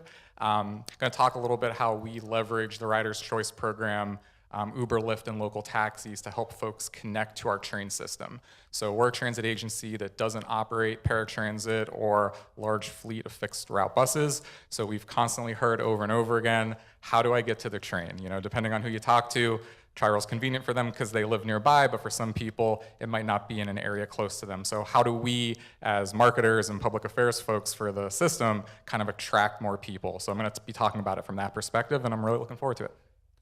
Awesome, thank you. We have a great group of panelists and excited for the conversation. So my first question is for Quamel. So New York MTA has been a real leader in kind of innovating for paratransit programs and how they serve their customers with disabilities. Can you talk a little bit about how Rider's Choice programs are being used by the MTA today? What impact have they had on the rider experience? And kind of how do you see these Rider Choice capabilities and programs shaping the future of accessible mobility in New York City and in general? Great, so I'll speak both from the professional side and also as a user myself of the system. And to say it bluntly and point blank, we would not be able to deliver the service that we do today without utilizing taxis, for-hire vehicles, and TNCs. TNCs have become absolutely integral and necessary part of our ecosystem so that we can deliver our customers first real-time, on-demand paratransit service. Our e-hail pilot that we're running now for its 5th year, we do long pilots at the MTA, is running because we can lean on our TNCs and our for-hire vehicles to give customers real-time rides, right? Not having to request it 2 days in advance, 1 day in advance. In real time, we can say, I want to go X and I want to go now. And we are delivering that service to over 1,200 customers. In addition to that, we run our safety trips, pickup trips. When something goes wrong in the standard paratransit travel, we can send a emergency pickup because we have rider choice programs, because we have TNCs, and we can leverage for-hire vehicles to do that operation. Without that option, we would not be able to do that safety rescue trip or that on-demand e-hail type of service, which are two programs that our customers love, keep begging us to expand, and it really gives people quality transportation. It gives them autonomy to move around with independence and in real time, and that is a service that our subway and bus and rail customers utilize, and that is exactly what we want to give to paratransit customers. I can say that I wouldn't be able to live where I live today in Harlem, where we have limited accessible transportation, if it wasn't for these choice programs. I utilize our e-hail program to be able to get from Harlem, where I live in Upper Manhattan, down to 2 Broadway, MTA's headquarters. That would not be possible without these choice programs. And you said it, Alex, already. In New York City, we have the Taxi and Limousine Commission that oversees for-hire. Hello, Matt. You ran that operation. You know it very well. They do hundreds of thousands, if not over 1 million trips every day. Trips that are safe, trips that we are not hearing complaints from. So why is it that a for-hire vehicle, TOC-operated taxi service is good enough for everybody else, but not for someone with a disability, not for paratransit customers? A customer like myself who can easily get into the back of a sedan, but preferably an accessible car. And New York is about to celebrate the fact that we have finally reached 50% of our entire taxi fleet in an accessible vehicle. So there's definitely, the operation is there, the safety checks are already there. So we think this is running great, and we want to keep it as is. We want the optionality to exempt out of these requirements. And if the federal government is out here, let's talk. And Q, just a quick follow-up question. I mean, when you talk about from 5 to 10 years ago, where the paratransit program was in New York City, both if you talk about taxis that are running under traditional broker model, and rider choice programs, how much of the program now is being done? Just so people understand, 40,000 trips a day, but how much of this is how much of these trips are being done by taxis, Ubers, Lyfts, and those kinds of services? So Alex is really asking me a question so that I can celebrate him. Because 5 years ago, I was not at the MTA. But 5 years ago, the program was 70% dedicated fleet that we used to own, and operators would mobilize 70% of the paratransit ecosystem. And today, just as Alex said, we do 40,000 trips per day. So 70% of that service used to be in big vehicles, blue and white vehicles, some sedans, and 30% were done in taxis. Today, it's the complete reverse. 70% of our entire paratransit operation happens in a for-hire vehicle, taxi, TNC. And we actually have one of our operators here in the audience, who I met earlier, CTG's here, who does over 15,000 trips for us a day, with over 98% on-time performance daily. Without operators like CTG, without TNCs, without taxis, we would not be able to give customers this service that is exactly what they've been asking for. But 70% of our entire operation happens in these types of cars. Thank you, Q. I appreciate the credit. I would say I just started the needle. You moved it the rest of the way. Moving on to our next question, Doris.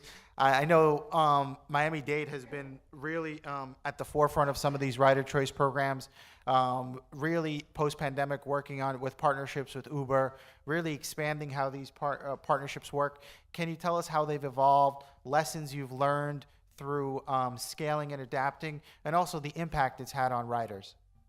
Yeah, sure. At first, I have to say it's amazing what you do, MTA. You are moving what we move in 1 week. We have only about 6,500 riders, but we want to be there. We want to that position that we can do exactly and distribute the services and increase that. And well, and now I'm going to talk about what we have done in the county. And have you have seen in history, most of the emergency situations are often what leads to transformation and innovation, and we are not the exception. Transportation is no exception, Miami-Dade is no exception. So for us to start some types of services, it's sometimes in the county, it takes time, it's about procuring, contracting, it's very difficult. But even that COVID-19 it could be seen like as something really bad in terms of expediting mobility, and in Miami-Dade County, actually it helped us, gave us the opportunity to use the rider choice programs like the one that we have back in 2020 in a partnership with the TNC like Uber and Lyft and our local paratransit service provider. We were able to deploy a solution that was low cost, efficient, very successful, and that led to very high ridership, high efficiency, better service performance, and higher customers' satisfactions. It elevated the riders' experience.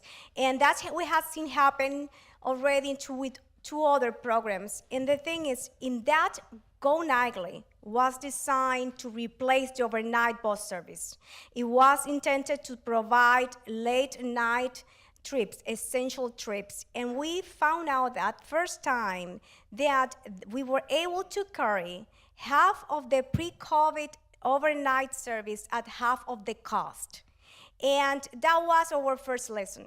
So we knew at that moment people love it, people like it, people actually wanted that to continue, but because we are a transit agency, we focus on ride sharing and we needed to move to the next step, but we proved there that this kind of partnership and programs really work and can help us to expand our services, expand capacity, and improve our performance at a lower cost. Later in 2023, we implemented the Better Bus Network. It's the bus service network, the new one in 40 years. And as expected, we found out that there were zones that were impacted because of the lack of survey frequency. And we needed to provide a temporary solution, for those areas. So in 1 month, we were able to become in a partnership with Uber, start the Uber voucher program, and start servicing our riders and residents there. What we saw, we have an increase in ridership, about 600 rides per day at a cost of $9, not exceeding $15. Of course, we have to the eligible rides needed to meet some requirements. And it happened that this 1 year service, the service run for 1 year at a cost of $1 million. And then when we compare with the low productive bus service, we found out that we were carrying more passengers at a lowest cost. So again, we show that this kind of solutions actually work, and they are low cost, they are cost efficient, and actually expand our service. This was a temporary solution, and from that temporary solution, we came up with, there was about 6-7 zones, and that led us to implement fixed routes. So now we do have some routes that came up from these zones that we serve with the Uber voucher. Then recently, because of the implementation of this new bus network, we expanded our microtransit service. We expanded the zones. Then what we found is we quickly reached capacity. We have a higher ridership, and we needed to somehow balance and find to improve performance. During that, recently in October of past year, 2024, we started the Uber Overflow program with VIA for our Metro Connect. Well, the intent is Uber comes to play during certain conditions, like at peak times where we find that we cannot meet the demand, in order for us to maintain that level of service and provide and meet the demand, we have the system, the algorithm, the platform decide what are the less optimum trips, get it, and then assign it to Uber. Through the Metro Connect app, the rider has see the proposal, and it's up to the rider to decide if they want the ride. What happened is we found out that actually 10% of the rides, daily rides, we're talking about 200 rides, are transferred to Uber, and that free our fleet and allow us to serve more short trips at the lowest cost, less than $15, per ride, that's maintaining the same cost per ride, and then freeing our fleet to be able to serve more rides, increase the ridership while maintaining our target level of service and at low cost. Once again, we have seen this works. If we know how to apply them and we do it correctly, and we integrate with transit, we actually expand our service. This is like Camille said, this is using TNC and this kind of program actually expand the services, improve our service, provide opportunities for everybody, and without them we cannot move to the next phase that we want together to provide a more equal mobility for everybody. Thank you so much, Doris. Thank you. Next for Vincent, we have our question is, you kind of serve as a commuter rail operator, a little bit of a different role, but you have been really creative in your approaches to addressing first last mile gaps, transitioning from traditional shuttles to kind of TNC based solutions. Can you walk us through that journey? Tell us what it's been like. What have you seen both from a rider experience and operational perspective in terms of addressing your customers' needs and kind of overall impact?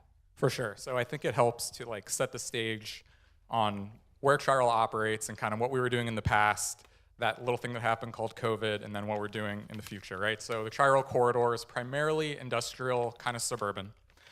We used to operate a fleet of fixed route shuttle buses that went to office park areas, primarily targeted folks, right, going to work. These buses were actually pretty successful. Riders seemed to enjoy them, but they were your typical fixed route circulators. They would try to target areas, try to hit certain office parks, loop around.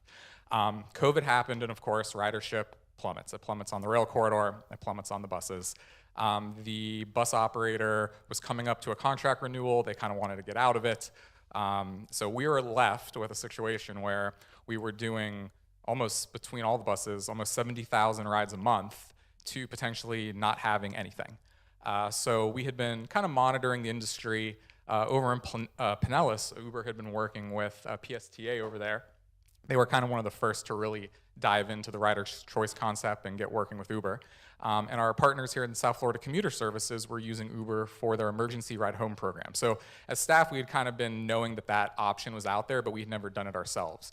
We were toying around with maybe trying to pilot it, but we were kind of forced into it in the sense that we went from having these fixed route buses to potentially not having anything. How do you stand up ridership for this large amount of people when you were running this very traditional fixed route service to, hey, in a couple weeks, you're not going to have anything? So it's credence to the technology and working with Uber staff, we were able to spin up an Uber voucher program. I'm sure everybody at one point has maybe gotten like an Uber voucher, a discount code before when they're using Uber. Kind of similar technology, and very easy for us as staff to be able to go in there and basically go, okay, these are where the buses were. We're going to geo-fence the routes. We're going to offer this voucher. We put controls on it, certain amount of rides a day. We looked at what the Uber cost was for most of where folks were going in the bus route, came up with a subsidy number, applied it to the vouchers, did a big marketing campaign behind it, putting it at stations, blasting it through social, and surprisingly, the transition was almost surprisingly smooth. We were expecting a lot of complaints, a lot of frustration. There were a few people that liked the idea of fixed route, but riders adapted to it very, very quickly. And we're 3+ years into this program, and of course the program has changed, right? So these buses were only operating in Broward and Palm Beach County where there were some gaps. We've expanded that now into Miami-Dade County. It had been going so well that our board was like, hey, great job, but we got to get these costs under control. Because one of the issues that we struggle with, and we debated as staff, and the board has talked about it, is with on-demand, right, the benefit is if no one takes a ride, the agency is not being charged. That's nice. No one's taking it, right? We're not billed. It's not like a fixed route bus where whether there's one person on or 100 people on, you're getting charged hourly for the bus to go around and around and around. The problem with that is if your riders really like it and you're really good at marketing it, guess what happens? Your budget is just up and to the right, up and to the right. So I think it was in year 2, once we had kind of formalized our zones, expanded into Miami, we added ridership month over month for 12 straight months. And we can pat ourselves on the back for launching that kind of a program, but at some point the cost had to get under control. So we've put some other measures in to kind of control that and kind of level it off a bit, which we've done. But it really just goes to show that we weren't thinking about really doing this, but we were you're kind of like all government agencies, you're kind of sometimes like pushed into doing stuff, and the technology and the flexibility, because most of our riders, while they are taking the train, they are using on-demand services anyway. Our frequency probably on the train isn't where we want it to be. So time is everyone's most precious resource, right? If you're having to wait for the fixed route bus to connect to the train that comes every hour, and the bus then gets caught in traffic, like it can really like mess up your day. And even now with the peak of the ridership, I mean, our wait times are right around 9-10 minutes. That's really helpful for people who are connecting to a commuter train that runs 30-minute peak, 60-minute off peak. So that, our riders who are everyday users really do appreciate that. And I don't know of an agency of our size would be able to run a full fleet of fixed route buses to meet those headways. So it's really helped in that aspect of the rider experience, is getting folks to and from our train that maybe don't have a car, maybe they don't want to leave their car parked for long periods of time. The bike lane, sidewalk accessibility to some of our stations is maybe not exactly where we want it to be, right? So we're always thinking about like, how can we help get people to the train? And once they're on the train, they love it. And then we're kind of sitting there like, okay, how many resources do we as an agency put into worrying about how someone gets to our train? And like, that's a fun debate. Like, we debate that back and forth. But we see right now with the Rider's Choice program that we're kind of in a nice place with it. We have some other ideas on how to improve it moving forward, but yeah, like all things, right? It came out of necessity, and the team at Uber and Lyft, and also we also offer, and I want to mention that because we're talking about accessibility. We work with the local taxi providers in each of the 3 counties. So, for example, if someone needs a vehicle that's wheelchair accessible, they would reach out to one of the taxi providers, and they would get the same discount that someone on an Uber and Lyft would. Great, thank you.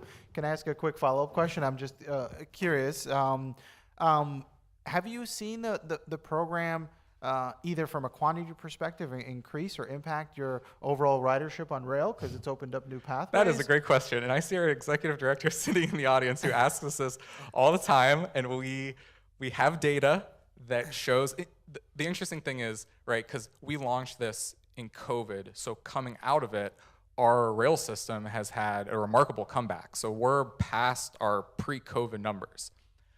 So how do you compare, right? Like, is that because more people are coming to our train because we're the best and everyone wants to ride our train? Like, how do you single out that one piece of the on-demand service and say, oh yeah, like, we're getting more train ridership because we're doing the on-demand stuff? We're doing a lot of great things. We're cleaning up our corridor, we're launching new services, we're opening a new station. How do you break that out? We have some granular data that shows our stations that have had that on-demand service were growing at a faster rate than the stations that didn't.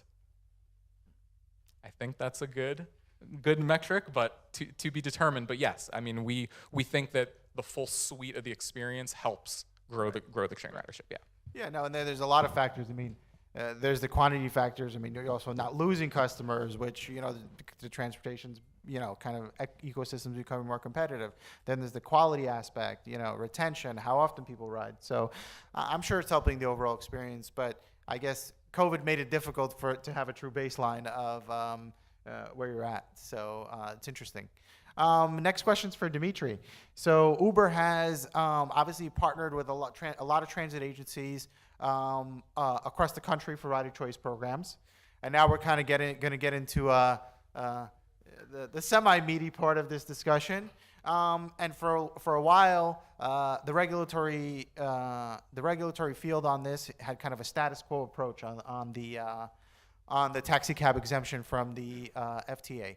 Recently, the FTA's proposed some changes that are going to have some potential impacts on these programs. Can you talk a little bit about what these potential changes mean? And specifically, really, when you talk about your driver network and how the ability and the structure of your driver network plays a role into all these programs, right? Without Uber's drivers network, none of this happens, and how these regulations could be impacting the driver network and the programs overall. Yeah, great question, Alex. And I'll take your second question first and come back to the FTA piece.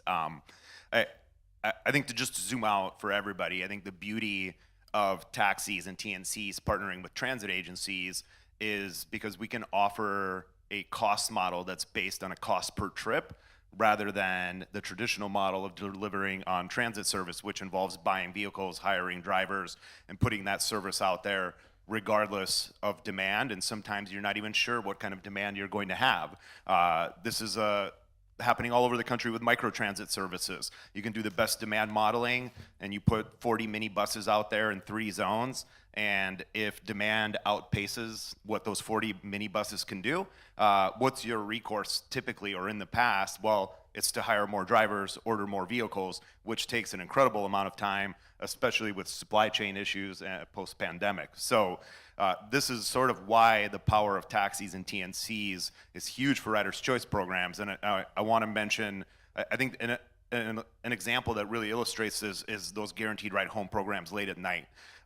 It's a cost prohibitive proposition to offer any kind of dedicated service because the demand overnight is so sporadic and unpredictable, and most drivers, if they were out there all night, would be doing less than 1 trip per hour, which is cost prohibitive. And that's why when the FTA created the taxi cab exception, or what we call Riders' Choice programs in the 90s, it was created with that thought in mind. The taxis, and eventually TNCs got included in that in 2016, are already out there doing a commercial business at scale, delivering on all kinds of trips. So why not take these massive commercial operations and allow transit agencies to use them for the public good on a per trip cost basis, making them cost effective and super efficient. So that's sort of the beauty of the supply model, and this what Jarice is talking about with Uber serving as an overflow provider in their microtransit service.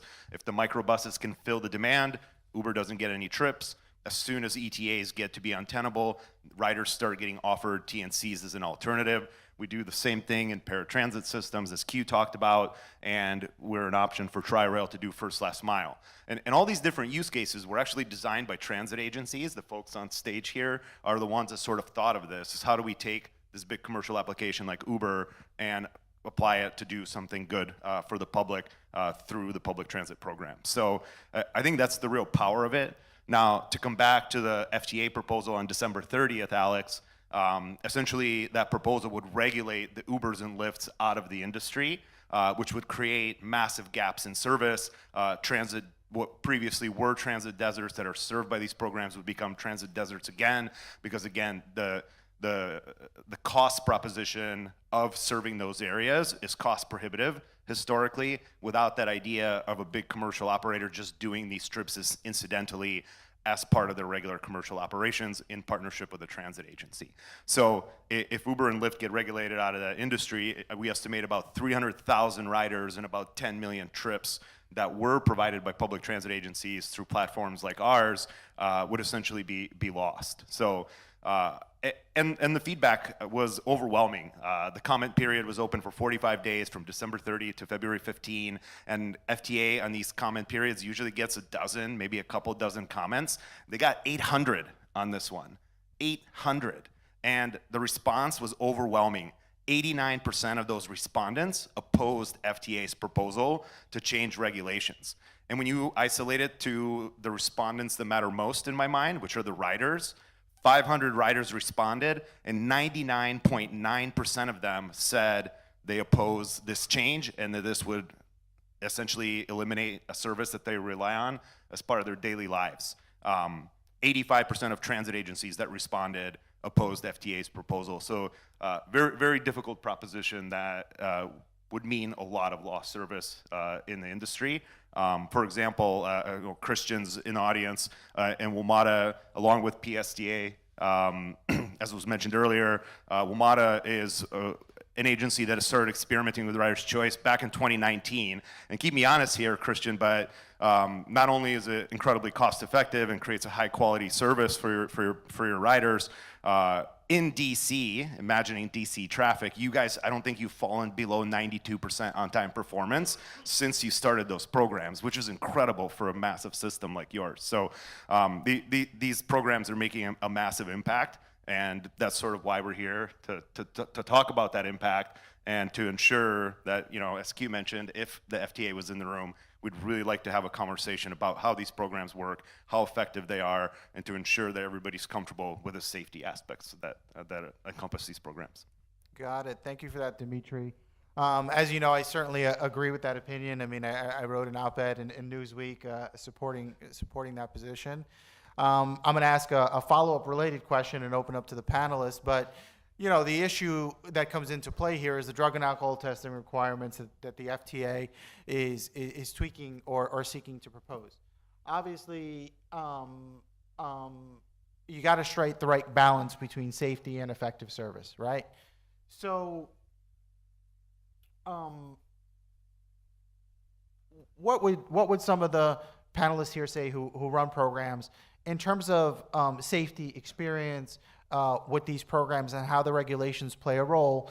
What has been your experience? What do you think the right balance is in terms of the safety aspect, the flexibility aspect, and how do you at your programs, right? You're all responsible for the safety of your riders. How do you look at this issue from the safety of your riders' perspective? And this is open to any panelist who wants to jump in. Well, I'll get us started, and I'll say that the safety concerns that I have serving those 40,000 customers, and by the way, I just want to say one last thing about the previous questions. We have 180,000 subscribers in paratransit in New York City. 180,000 subscribed members, 60,000 active members. If it wasn't for programs like these, we'd be bankrupt and we would not be able to service these customers because it would literally break our bank. But to the question on safety, the safety issues that we encounter have nothing to do with what this policy is seeking to curb or to monitor for. The safety issues that I experience and that my customers are complaining to me about is, you know, drivers that don't speak English and they can't communicate with them. That is a safety issue for me and for our customers. The other safety issue that I have is lack of training and drivers who may not know how to secure a passenger and their mobility device. That is the safety concern that we have. And you know, the other ones are again, revolving around communication. It has nothing to do with what this policy is trying to address. Outside of that, when I ride an Uber, a Lyft, a for-hire vehicle, they don't have those issues. So why, you know, penalize this ecosystem, as Jerry said, you know, our most vulnerable population out there, to have a limited number of vehicles or pool that can service their trips? Well, I think that's penalizing them, I would say again. And we've never seen issues. I think Matt moved. Matt, in I think how many trips do for-hire vehicles do in New York City? Over 1 million, I would guess? Well over 1 million trips. It's not an issue in that ecosystem, so why is it an issue here? Yeah, no, that absolutely makes sense. And I mean, we function in a really unique environment in New York City, but I'm wondering if any of the panelists from Florida want to add. Mm-hmm. I wanted to mention, we don't, first of all, in the way we have tasted and we have been using, we are not replacing the mainstream transit services. This is complementing, expanding. We are not replacing. For example, with the Metro Connect, it's 10% of the rides as maximum that we're doing and we're exposing. During all the projects that we have of the Go Nightly that run the longest, and we carry the longest, and the Uber voucher, and also now with the Uber Overflow program, that I remember and I'm aware, we never have received a complaint related to safety or issues with drug and alcohol at all. Like Como say, the most common complaint is about they don't speak the English, they don't speak the language, or maybe they don't have the training. For example, in the Metro Connect for the Uber overflow, what we have observed is before implementing that program, we have an issue. Most of the people that were requiring accessible ride, they won't receive that trip, or they could not make it because the vehicle was already occupied. Having this have freed our fleet, that is a share of the fleet is ADA accessible, we have been able to free that fleet and be used for the ADA accessible rides. They actually are helping us to provide more accessible transportation. And I do believe, and personally I believe, that the option for someone in paratransit to participate in a rider choice should be the decision of the rider. It should not be our decision. If they opt to take the program, we should be providing the opportunity. Why we're gonna take away opportunity for equal mobility options to someone that had the same right? When we decide to take Uber or Lyft from home, not, because in my personal life I want to take it, I'm taking that risk. Why we don't give the same opportunity to someone in paratransit? There are trips that maybe we cannot serve with TNCs, but there are other trips that can be made by TNCs. Why we don't give that option? Taking that away to me is kind of discriminating to them, like taking that opportunity. I do have a 5-year-old kid, that child that is in the spectrum of autism, and I want my kid to have all the options available for him to reach his potential in life. Why we want to prevent that? Why we don't provide the options to everybody if this is what is getting us closer to provide equal mobility? So I don't understand why it's become an issue. If we have proof that this is working, of course, we need to work on the safe side. We need to try to provide the safer service. But for us, at least in Miami-Dade County, we are using TNC over these programs for expand the service. It's a portion, a share of our ridership of our service. We are not replacing our main transit services. Thank you for that. Dimitri, quick question to you on the same topic, but as I said earlier in my opening, these programs are generally operating under different, safety protocols, but equivalent or similarly safe. Just from an Uber perspective, I know there are other providers also in this space, but can you tell us and just expand on that a little bit? What are we talking about when we say different but equally safe? Yeah, happy to comment on that, Alex. And we've thought deeply about this issue ever since the FTA proposal came out. And to start with, Uber does billions of trips every single year around the world. I believe it was 10 or 11 billion last year. And we're very transparent about our safety record. We were actually the first TNC to publish a transparent safety report, to develop a safety board from mobility experts from outside the company that sort of help guide how we build our platform. And really, safety is first and foremost for us on our platform, given our scale and size. And we understand that regulatory frameworks, this one was designed in the 90s. The first drug and alcohol testing laws for public transit bus operators, train operators was passed in 1991 and became law in 1995. And that made sense. Random drug and alcohol testing was sort of the best we had in an analog world without broad connectivity in our pockets like we all have today.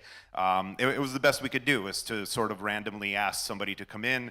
I believe it's up to 3 times a year to be randomly drug and alcohol tested to make sure that you're a safe operator. Well, fast forward to today, that policy is still critical. Uber has a zero tolerance policy on their platform for drug and alcohol use. And in fact, if there's a credible report or suspicion that a driver may be under the influence while they're operating a vehicle, there are protocols that Uber follows, including giving the operator an option if they want to opt in to take a drug test, to an alcohol test, to prove that they were not impaired. That's certainly part of it, and the community guidelines are important.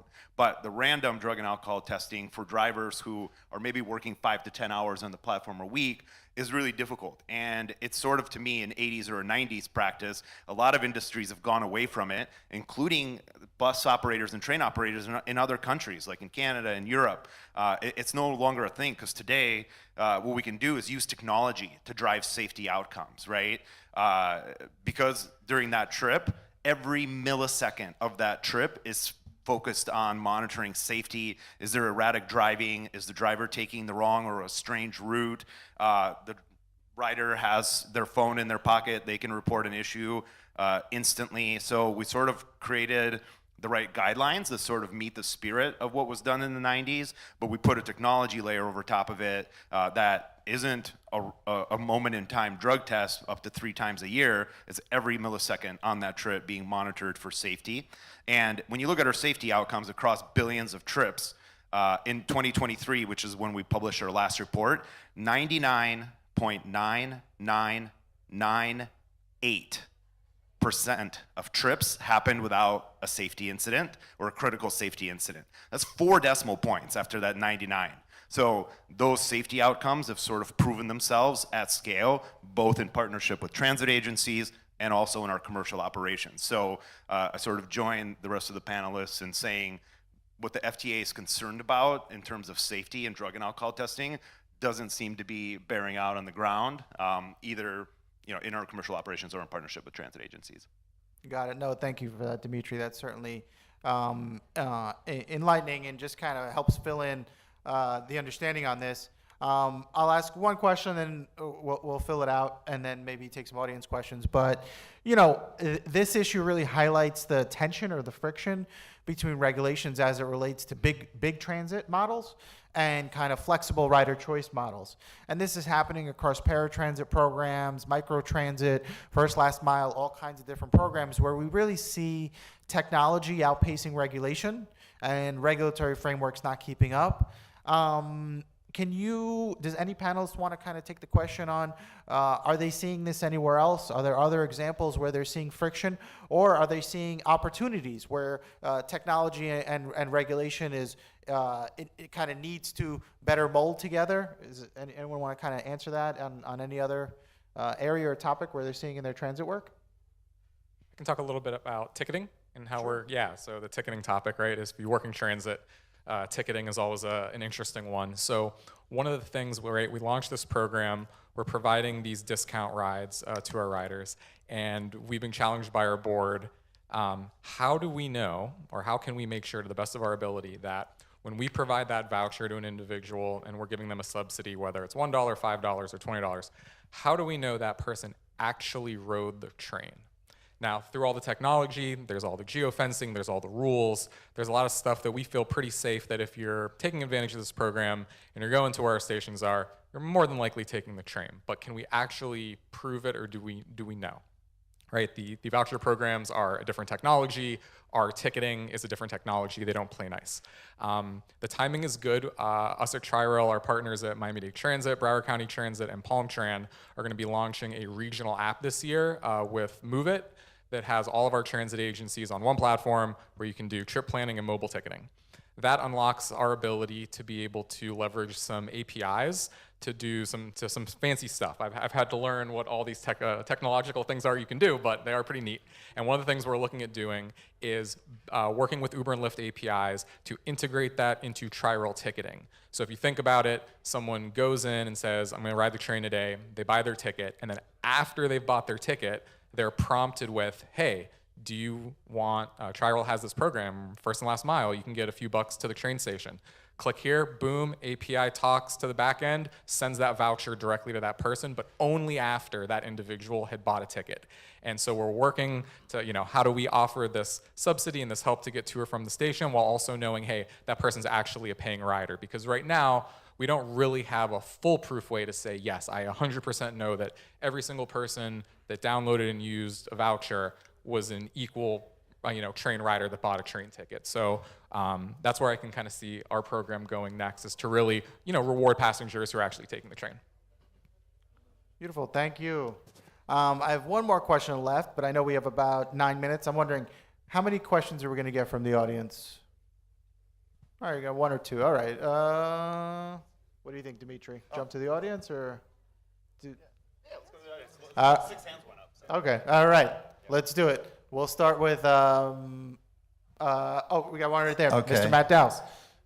Okay. Good morning. First of all, this is one of the most impactful panels I think that everyone should be paying attention to. And Q and Alex, congratulations to you gentlemen for all the work you did, MTA, TLC. We have to share a little more credit though. Okay, we're gonna go back in history and time. This is just funny how government works. The real reason and how this whole program got started before it went into e-hail, when I was TLC commissioner, I uncovered, I guess you could say it's like the precursor to Doge. We uncovered a $60 million contract that was given to CTG's competitor. I won't name them, but they were basically picking up stranded passengers in limousines when Access-a-Ride would leave them at the curb. I thought it was scandalous. I went and I met with Lee Sander, who used to be on my board, had lunch with him. I explained it to him. If this gets out, this is like horrible. 5 days later, in my office at TLC, I had, make sure you rest in peace, Jeanette Lampierre, Howard Roberts, and Tom Charles, who's now working for my law firm, and we mapped out the beginning of the brokerage system. It's worked. It's worked. 10 years later, or 10 years ago, after I left, at the USDOT Center at City College that I'm at, we did a study, federally funded by USDOT, that showed that at the time, the multi-passenger vans just don't work. And the subsidy was, I think, about $60 per passenger. For taxis and CTGs, they were like, $15, $20. And a lot has changed since then. If you like the conversation that you have here, we'll be doing a whole day on this at the International Association of Transport Regulators this September, an entire workshop devoted to a report that we're going to be generating, sharing with the FTA, we hope. We already submitted comments. The ITR is a nonprofit best practices group of taxi and TNC regulators. We're issuing a report this year, and we're going to have a workshop where we're going to have some final advice and guidance to the FTA on the taxi exemption and all of these issues. And we welcome everybody here to come and join in with us, because I think we really need to make a decision at the FTA on what's going to happen and how we're going to move this forward. So with all that background, we have a table outside. If you're interested, CoMotion is involved. They're on our board. We're going to be coordinating with them. And I think this issue needs to be brought back over and over again until this problem is solved, because the amount of money that's saved, let's just forget about the great convenience that this provides to passengers. And this is one of the civil rights issues that has not been addressed, honestly. And I think you all know that this is an issue that has taken a back seat from the beginning, and now it needs to be at the forefront.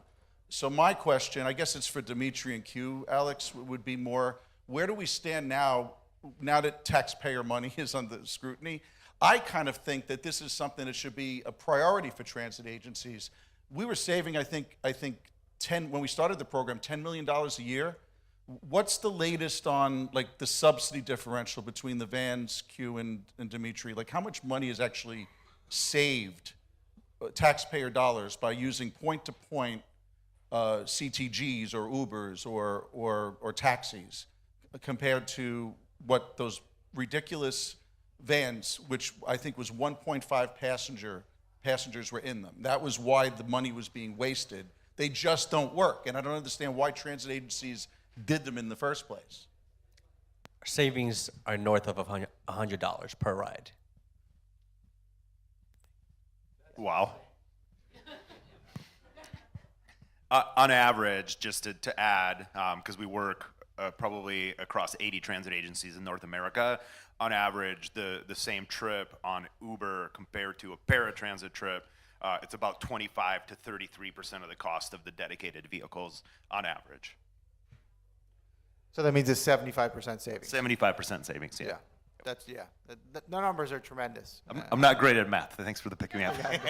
I was giving the savings part, not the part of. No, I mean, those numbers speak for themselves. So we have one question there, and then I'll come over here. Definitely, I see we have a couple more hands up. Go ahead. Yes.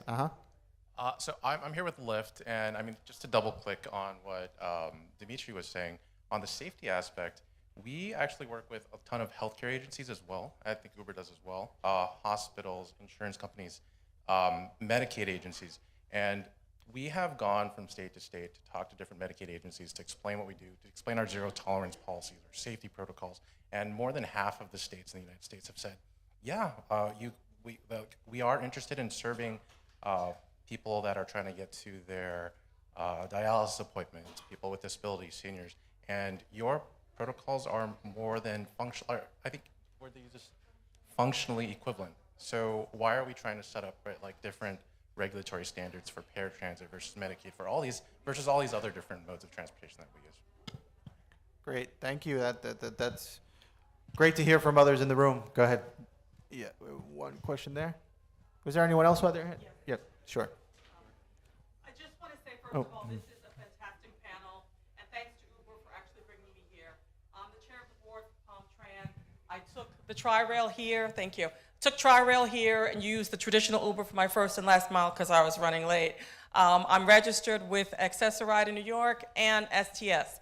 And we are having a crisis at PalmTran because, of course, we have heavy Board of County Commissioner involvement in our service, but we cannot sustain the amount of trips on ambulatory rides at circa $50 each, plus the 3,000 rides per day. We have enlisted U-Serve and Rider's Choice programs with Lyft, which I would like to see expanded to using Uber as well as some of the other agencies. I've used service in Tampa and Las Vegas recently, and thanks to Uber, had a robust conversation with DART a few days ago. It would appear to me that everybody has found the magic potion except for us. We can't seem to understand or negotiate, and I'm so delighted to hear our STS person say that you think it's an equity issue with autism, because our largest problem and percentage of riders on paratransit is our schools, many of which are 100% disability. So the schools have been tapping the service, and this is the reason why we're having such a struggle right now. But I love that you said that you see it as an issue of equity, and I agree that we need to consider Title VI when giving people choices.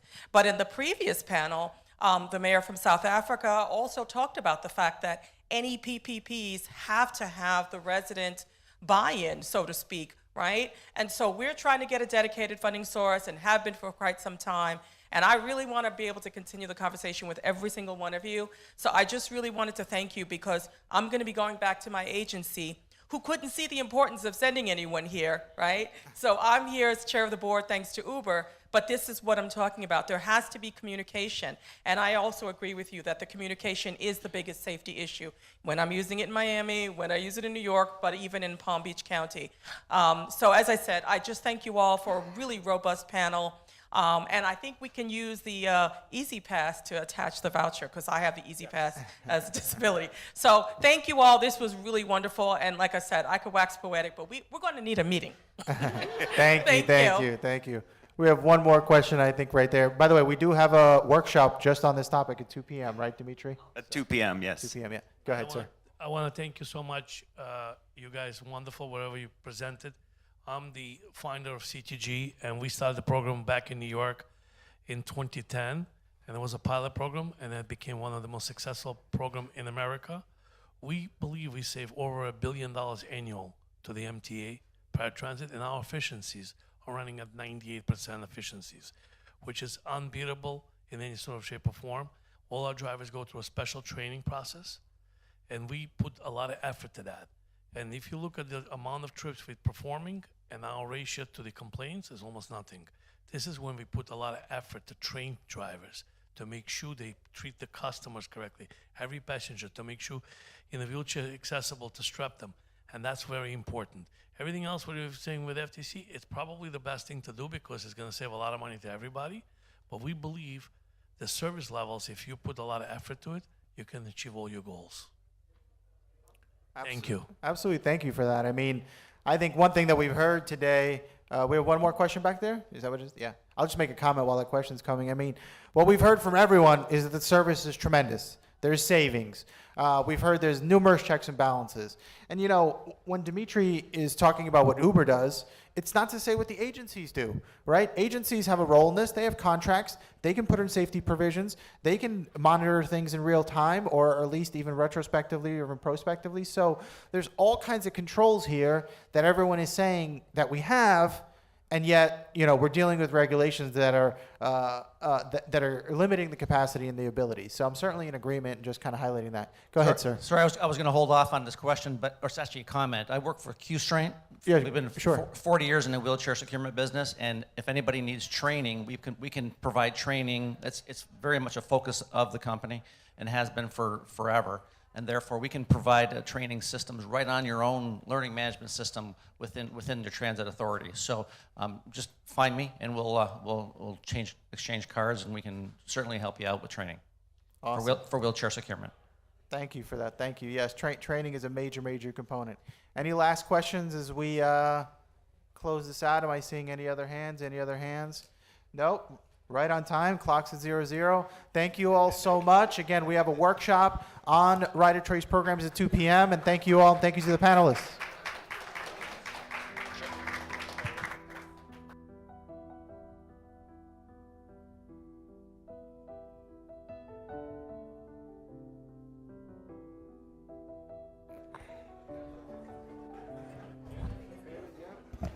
Ladies and gentlemen, thank you so much for joining us.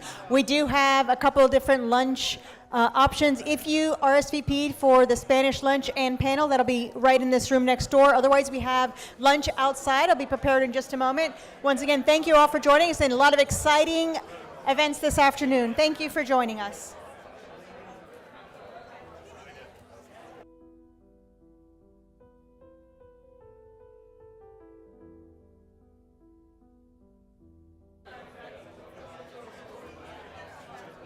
Notes? I'm happy to. Thanks so much. Thank you. Good job. Thanks.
Hello? No. Está encendido, pero mira, no se me oye. Hi, thank you for joining us. We are going to start in a few minutes. Thank you. Bueno, espero que se callen. Bueno. En unos segundos. Deberíamos empezar, ¿no? Vamos a ver cuánta gente que no se nos quede por haber bloqueado las entradas, nos quede vacío. Que vaya entrando. Mira a ver cómo está la cola, ¿Quién va a la primera mesa? Vale. No sé quién va.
Hello.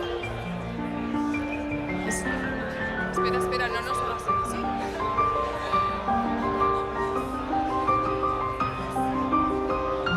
¿Seguro que esto no se puede subir más? Sí, a ver si lo suben. A ver si lo suben. Sí, está.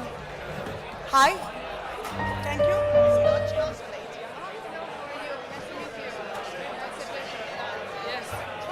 Yeah, thank you.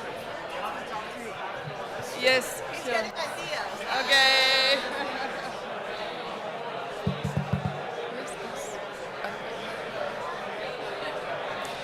Hello. Okay. Hello, good afternoon, and thank you for joining us today. Thank you. My name is María Dolores Fernández.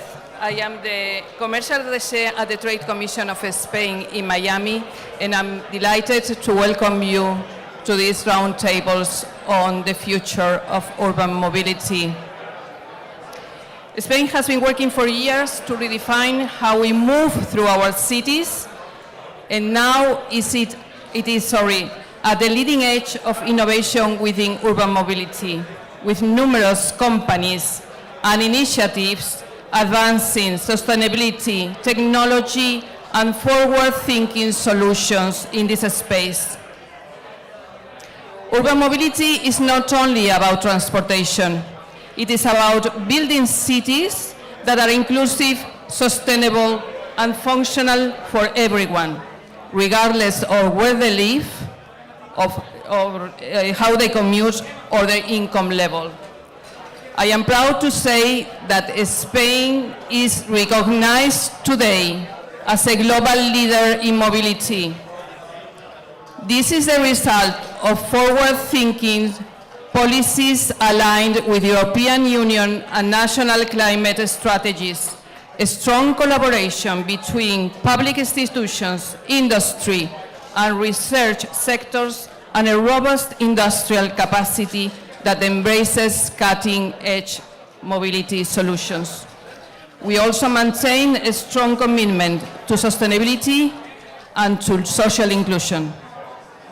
Spanish companies are at the forefront of technological innovation, and their pioneering solutions are not only improving transport efficiency, but also significantly reducing the environmental footprint of our daily commutes.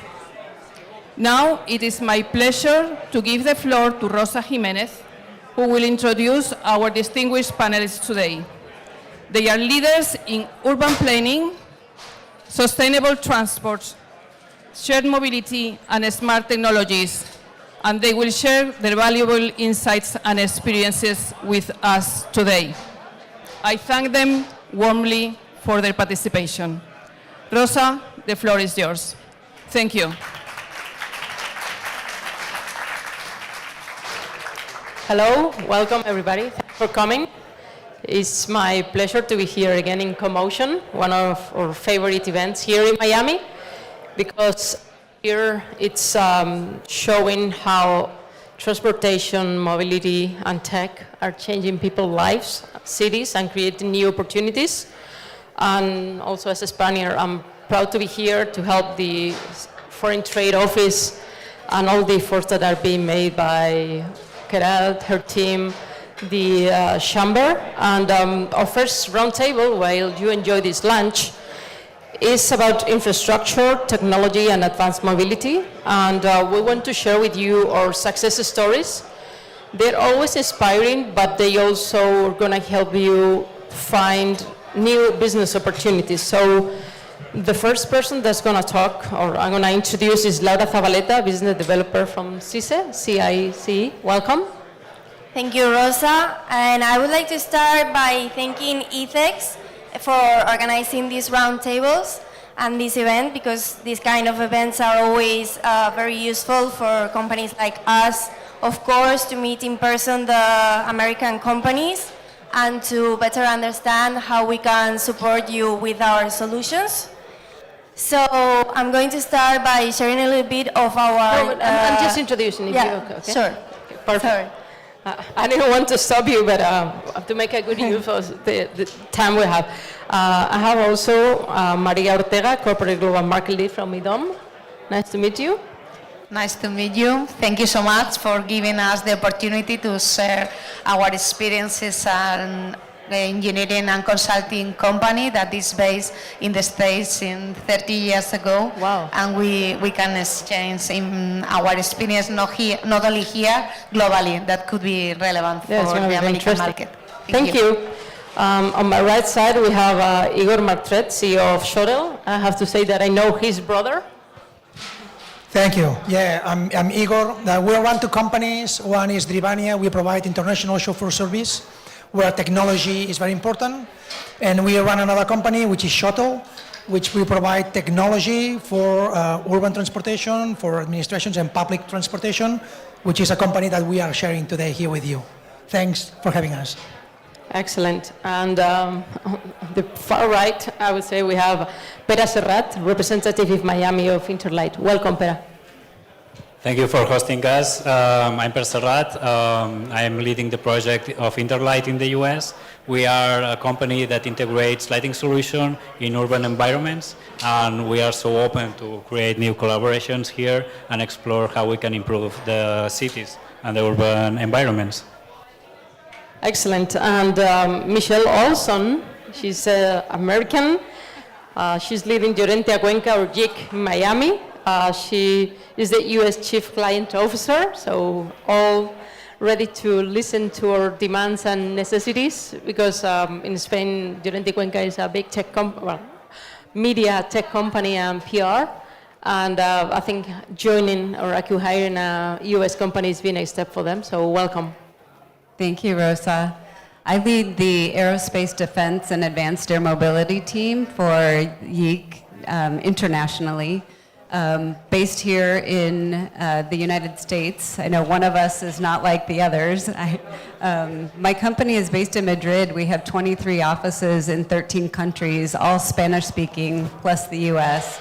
But I know a little bit about Spanish mobility, so I think that's why I'm here.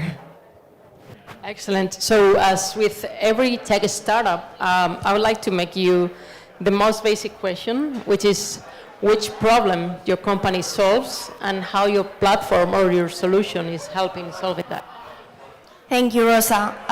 So Sidera is a data analytics platform that integrates data from third parties to support transportation agencies in decision making.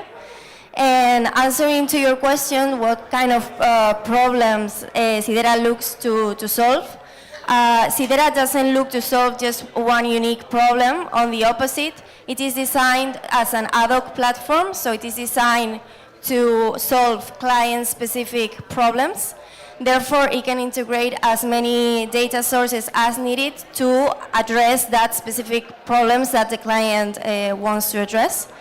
And in the case of the city of Madrid, we have already implemented Sidera to tackle more than 100 different use cases in the city to analyze mobility, like analyzing mobility patterns in the city, analyzing accidents in the city, analyzing CO2 emissions, speed limits, and many more. So Sidera is designed to tackle the complexity of urban mobility by offering a flexible and data-driven solution that can be adapted to the specific challenges that each city has. And answering to your other question, the platform is different from other platforms in the market because normally these platforms tend to just focus on one specific use case or one data source, whereas Sidera can gather data from many different data sources, as many as are needed to address and give a complete picture of mobility in a city, which is going to help to day-to-day operations and to long-term planning. Super interesting. And what about you? Tell us. Okay, yeah, I think for us this is a pretty curious collaboration we have with SICE, because we are an independent company, we are engineers, transport, mobility consultants, and our effort and our goal is to advise the agency and the transport and the city how to manage and how to improve the efficiency in the city. When we started to talk with Sidera and SICE, we realized that the benefit of the platform is that it's open source. That means that you don't need to implement new equipments and you are not proprietary for anyone. That means that you can take the data, that nowadays we are in the era of the data, where is around us many data, and what we can provide as engineers is advising the client how to use this data and also how to use this data to increase the speed of the public transport, reduce congestion, and also to reduce the most important thing, that is the cost of the operation and being efficient. Then maybe telling this is like a good and nice words, but I would like to give you real cases where we can take some proof that what we are saying is not only words. For example, we have collaborated in a city of around 1 billion people, that maybe we can find many of these in America. We improve of the speed of the network of the buses. Around 6 buses in the network, that is pretty nice. And taking the data that everyone, for sure, in your cities or your own transport authority you have of the GPS and the position of the buses, we can realize, having this data on real data and analyzing this with IA, we can realize that in the travel time, more than the 27% of the time was losing. Was because the bus was waiting in a place that was not the right position, was stopped in a traffic light, and giving the advice to the client to reroute or to improve this micro-simulation in the traffic, we acquired a reduction on the fee of the operation of the 10%. Thinking that this city of 1 billion makes in a year 20 billion of kilometers, and the reduction of the cost could be is 1 million per year without acquiring anything, without buying a new buses, without investment in new lanes. That's one of the case. And in the other case, I would like, that's Madrid, for example, that we taking this data that comes from the vehicles. Now you buy a car, and this car gives a lot of information to the cloud. You can take it. You are able to analyze the pavement and advising the municipality where they have the problems with the pavement.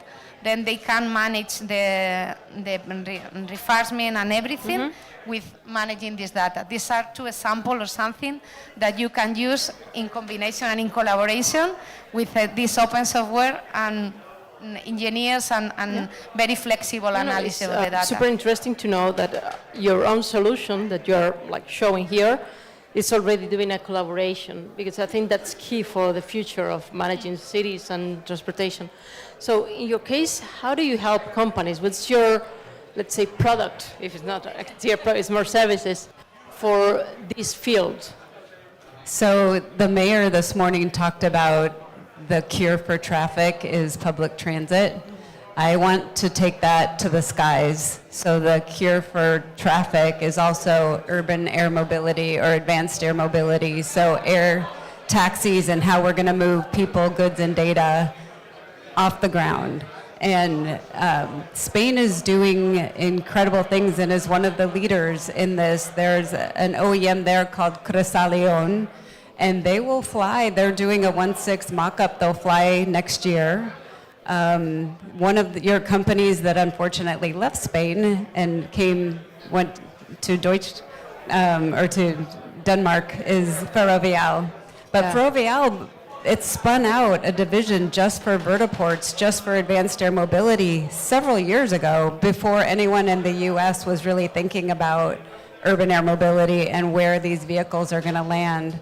So Spain leads the way. The airport authority is really making sure that airports are going to be ready for air taxis to bring people from rural areas into the airports so that they can take their long-haul flights. So my job at LOIC is to communicate all of that for our clients so that the world is ready for advanced air mobility. Thank you. Super interesting. And Igor, what in your case? What's your service for this market? Okay, we provide an on-demand solution that matches perfectly with urban transportation, with public transportation, since we help municipalities to take better performance on low usage areas or underserved areas. So we provide an API. It can be easily integrated with your current operation. So you don't need to replace your current operation. You can have the same you have actually, and you can integrate with our solution. We provide an app for the passenger. It can be white label. It can be integrated with a MaaS solution. We provide the app for the driver, so the driver don't take any decision. They just follow the track that we serve on the tablet, and we provide a dashboard. From the dashboard, you can set all your needs. You can define the area, you can define the expectation for the client, how long they will wait, how many people can fit in the vehicle, what kind of vehicles you want. So everything is completely, can be customized. So every user, every client can make it as they need. They can set virtual stops, physical stops. It can be mixed with hybrid lines, with fixed roads, on demand, door to door, corner to corner. So there's multiple options that can make you flexible to adapt to your needs. What about you, Pera? Well, in Interlight, I think the most valuable proposal is that we change the life of the citizens of, for example, Miami or all the cities that we can be implemented through direct change in the lighting systems of the cities, or systems that are on the roads, prevent all the accidents that are potential for the distractions of every citizen that can cross the walks with the phones, or can prevent as well some accidents in the bike lanes through the bicycles. And this is helping the interaction of all the transportation system and the and the interaction between cars, bicycles, and pedestrians. So I think one of the most valued proposals is that we are not just talking about AI, big data, and traffic management, which we are doing as well. We are also having a direct impact, making this attention and making all these citizens be aware about what's the environment. So also one of our biggest values is the inclusivity. So smart cities can be smart without inclusivity. So what we are doing is we are integrating in these systems solutions that helps people with disabilities or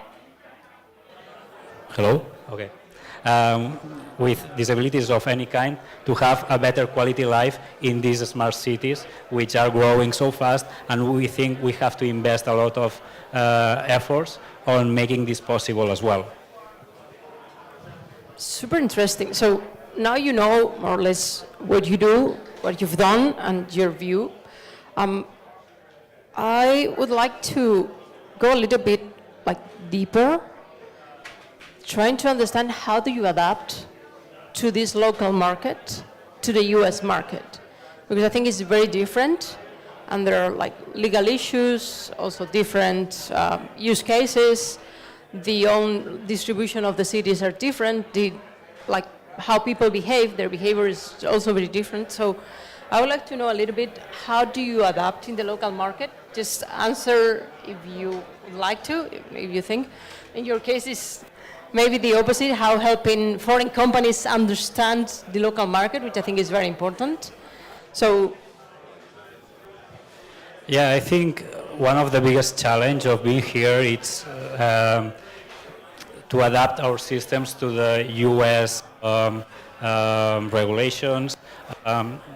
That it's not really so difficult to do so, because we are certified with many institutions. So in that way, we cover everything. We have also the patent in the US, and about the manufacturing, we can adapt our system so easily to reach the US market. I think one of the biggest challenge is to change the mindset of the authorities in order to adopt these systems that are really improving the life of the citizens. So I think it's more about trying to make this mindset adaptive and make them open the mind to feel that they really need these systems to change the life of the people and increase the quality of their life as well. if you want to answer, it's up to you. Okay, it was for him, I didn't know. Okay, in our case, we don't have any constraint with the US market. So we have operations running in Japan, in Italy, in Switzerland, in Germany, in UK, and in Spain. So we are founded in Spain, but we've been developing by knowing the needs of our clients. Our apps are translated in multiple languages. So since we provide the dashboard and the user can set and adapt and customize based on their needs. So the only thing is listening and understanding what they need. We support them. We provide the dashboard, but we support them on how to use it. And it's all flexible, so the user can integrate with the actual operation, and it's completely 100% customizable. That's super important, because you know how different countries behave, so you are flexible to adapt to different cultures. Last Wednesday, I attended to your CEO's talk, a webinar, explaining how to start selling and adapting to the US market. I think it was brilliant because there are things that sometimes people are intuitive about it, but they don't, like, it may sound sometimes not that logical or unconventional, but it works. So how is your role in your company being amphibia, right? Like best of both worlds, helping companies adapt to this market and understand? It's an interesting question for us on the US side because a lot of what we do depends on the federal government. Yeah. And if anyone in this room can predict what the US federal government is going to do, I'm gonna run to you and get all the answers because particularly in aviation and aerospace and defense, we don't know, and we don't know how to guide our global clients on how to interpret our markets. So the person that she's referring to, he's our capital markets expert, so he deals in Wall Street every single day, and if you own any stock in the US, you've seen a lot of fluctuation since the current administration took charge. So we prescribe to a method of flexibility and be nimble and be agile and try to stay one step ahead of what we think is going to happen. On the advanced air mobility side, what's really good is that the FAA and EASA are kind of aligned in their regulatory approach to certifying these vehicles and in their vertiport certification. So that will impact all of you and how the ground is treating these eVTOLs that could land in a neighborhood, not at an airport. I mean, if they're going to serve their purpose, they're not going to go big airport. They're not going to go from Miami-Dade to Fort Lauderdale, although here they will, because you guys have I-95, which is incredibly congested, and one of the first markets that will be commercialized for air taxi operations, which is very exciting. So we just prescribe flexibility, read aheads.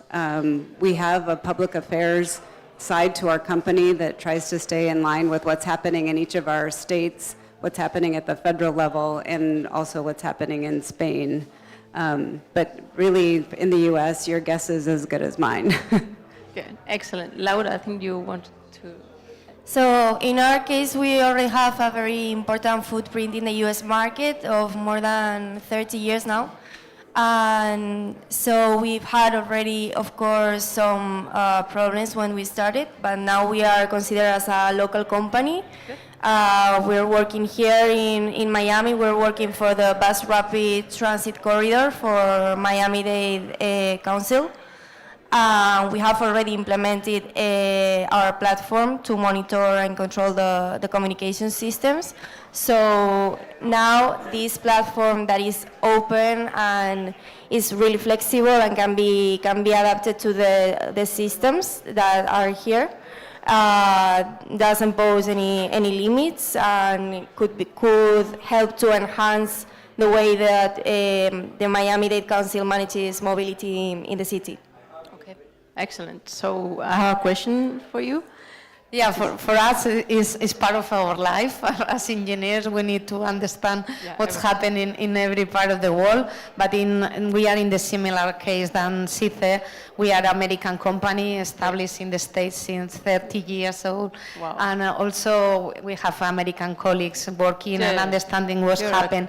But we have maybe the benefit of the amphibious you mentioned, that we can share our experience globally, because we are own employee company. We are all partners, then we share the expertise and we collaborate from Europe to Americas and Asia and Oceania and Australia, sharing this expertise, and this is really important and relevant for the clients. And we were talking before a little bit about the benefits, right? What's the difference between having your EDOM solutions and not having them? How a client can find, oh, this is interesting to me because since I have this has happened. Yeah, I think that the benefit is for all of us, for the citizens and for the people who live in every place. And it's not only for maybe for the daily street or bus transit or this type. It could be also for highways or for the tunnels. There's something that you can experience. And in fact, again, as engineer, I would like to give some data about what the benefit. For example, in the longest tunnel in Europe, that urban tunnel, over 48 kilometers length in Madrid, that is M13, with more than 2 million passengers per day, that is over 374 million trips in a year.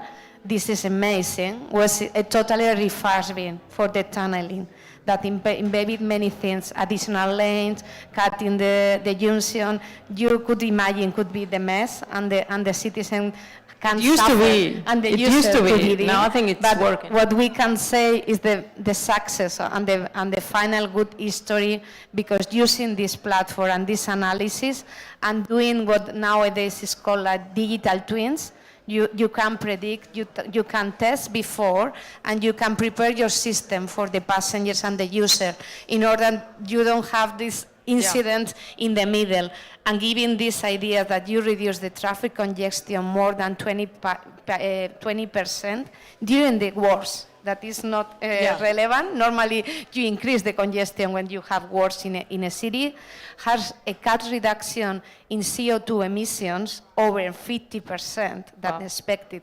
That is also because if you have less traffic, you are able to reduce the congestion. You are being green, sustainable, and this is something additional benefit you can receive. And the most important, maybe for all of us and citizens and people, is to be the safest tunnel in Europe. Okay. That increasing not the incident, reducing the incident less than the 50% that you can expect it in that. That's the real benefit of these things, and is doing the things thinking twice, using the technology, using the new tools that we are now in our hands, AI, but in a ethic way. We are using this to benefit ourselves. And this is maybe the main good benefit, understanding. And for sure, nothing is inventing. Everything needs to be tailor-made. We need to understand the needs of the client and working together in this collaborative way to improve our lives. Yeah. We have just barely 5 minutes, but I think you're opening an interesting door, which is related to surprises, right? Because what you've told is super important, but maybe the final users and people don't know it, because in general, people tend to first complain, and second, not to have a long memory, that kind of nostalgia, like be better than now. So I think communicating and telling this, it's also a way to open eyes. And I love when I talk to companies when they tell us, well, we were launching this, we did this, and oh, we found this happy surprise. Like this additional benefit that is extra from the expected outcome of this. So what I would like to ask you before we leave, to live like on a happy moment or optimist view, is, since you started with your company and your solutions, what's the happy surprise you found? Something that it wasn't expected, and it's like, oh, this is even better than what we thought initially.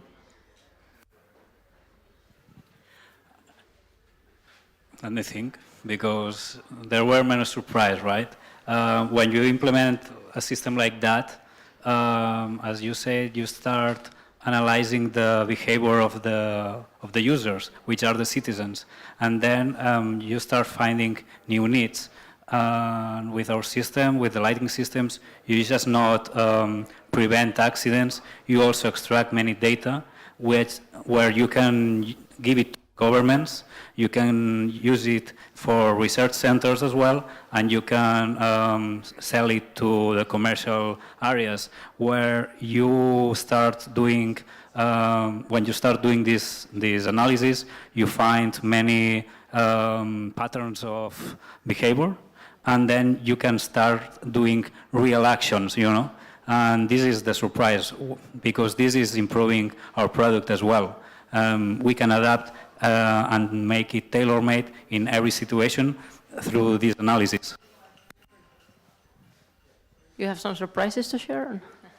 Well, obviously, when you sign an agreement, that's the best surprise. And then when you put the product in the market. So we've been developing technology for 24 years. We started in 2001, our first company.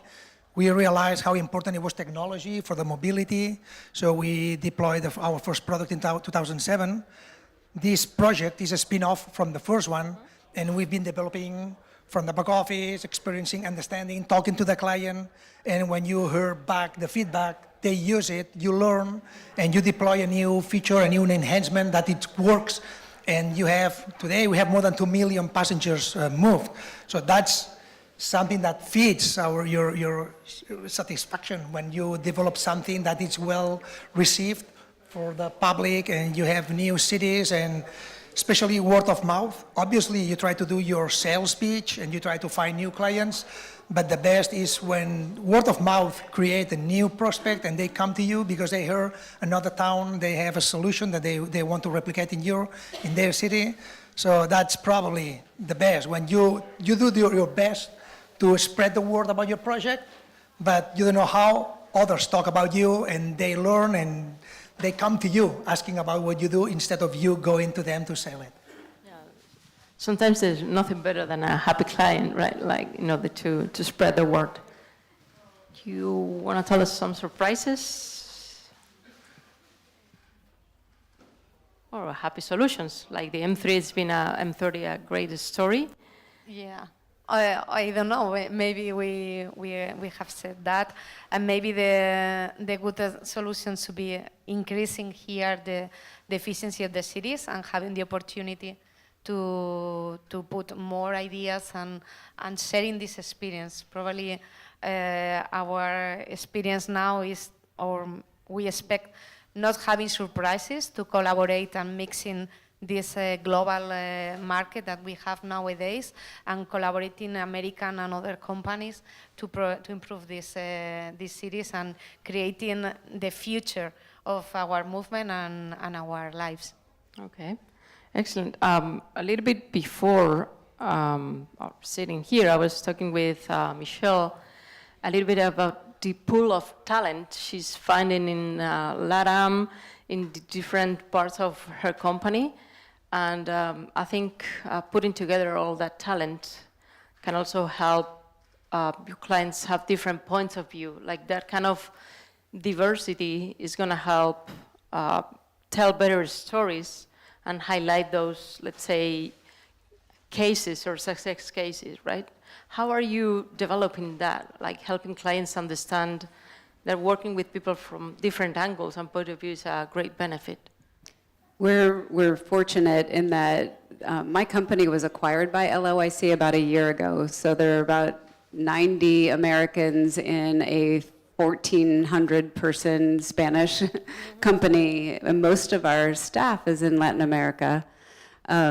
We got to work really quickly on integrating our Spanish and Latam colleagues into our work, because I live in Arizona. We're 40% Hispanic in Arizona, and started pulling that perspective in because it diversifies our thinking on clients. It helps us to understand culturally the key messaging and important points that those communities care about.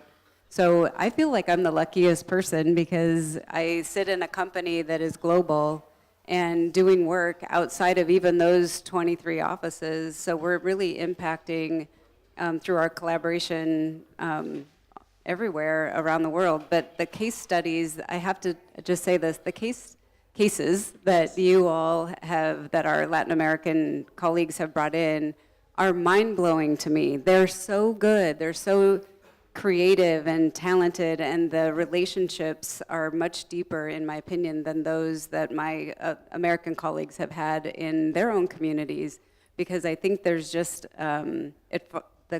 other countries foster collaboration better than the competitiveness in the US. Yeah, I think it's a super interesting message and leaves some learnings. So thank you. We need to prepare for the next roundtable, and hope you have a great CoMotion event and experience here. Thank you so much.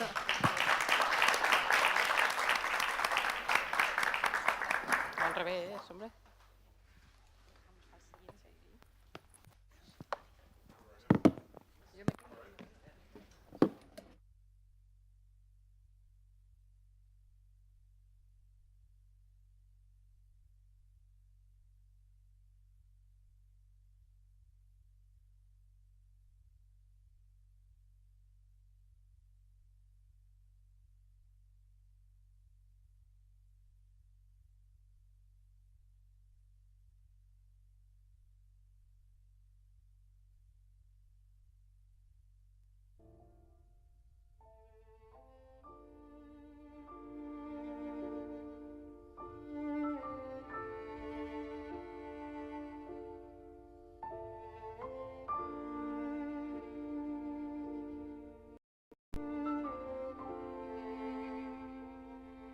Please don't leave because you have our second round table. There's still lunch. Yeah. Yeah. No. No, no.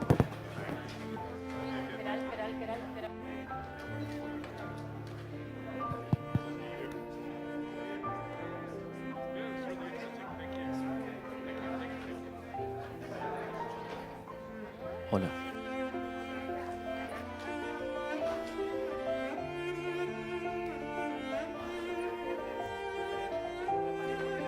Yeah. Do you want to sit with me? Here? Okay. So this is our second lunch panel. Happy to be here. We're going to talk about a topic which is inclusive mobility data and human-centered design in smart cities, which I think is key for the future of cities. First, we have Martín García Ripoll, Sales and Project Manager from Navilens. Okay, so welcome. Hello. Yeah, thank you very much for the introduction. As Rosa was saying, I'm Martín García Ripoll from Navilens. So what we do at Navilens is we've created a technology, Spanish technology that we have patented that allows people, it improves accessibility by allowing people that are blind and visually impaired locate exactly where the bus stop is and get not only static information but also dynamic information. So yeah, thank you so much, Ethics, and thank you, CoMotion, for having us. I'm very excited to explore this opportunity with all of you. Okay, and from iMotion, we have Manuel Magario, Global Strategic Accounts and Country Manager in the US. Welcome. Thank you very much. So I'm Manuel, Country Manager for the US at iMotion Analytics. iMotion Analytics is an AI computer vision company that provide solutions through the processing of images and videos, converting that in real-time data. That is very useful for the design of the cities. So we are just landing in the US, so bringing 10 years of experience working in the mobility, in the transport, as well as in the traffic analysis. So thank you for the opportunity. Of course, my pleasure. On my right, we have Eduardo Medina, the CEO of Chargia. Hello, excited to be here. I'm Eduardo Medina, and I present myself as an entrepreneur. I'm creating now a new company. So that is Chargia. It's a virtual support for electric vehicle user that's trying to have a better experience with the charger.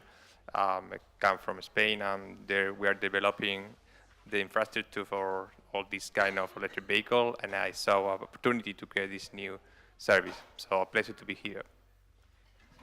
My first question is quite easy, but it could be like open as you prefer, which is how do you either define or imagine a smart city from your company point of view? Because I think everybody has a different idea or concept of what a smart city is.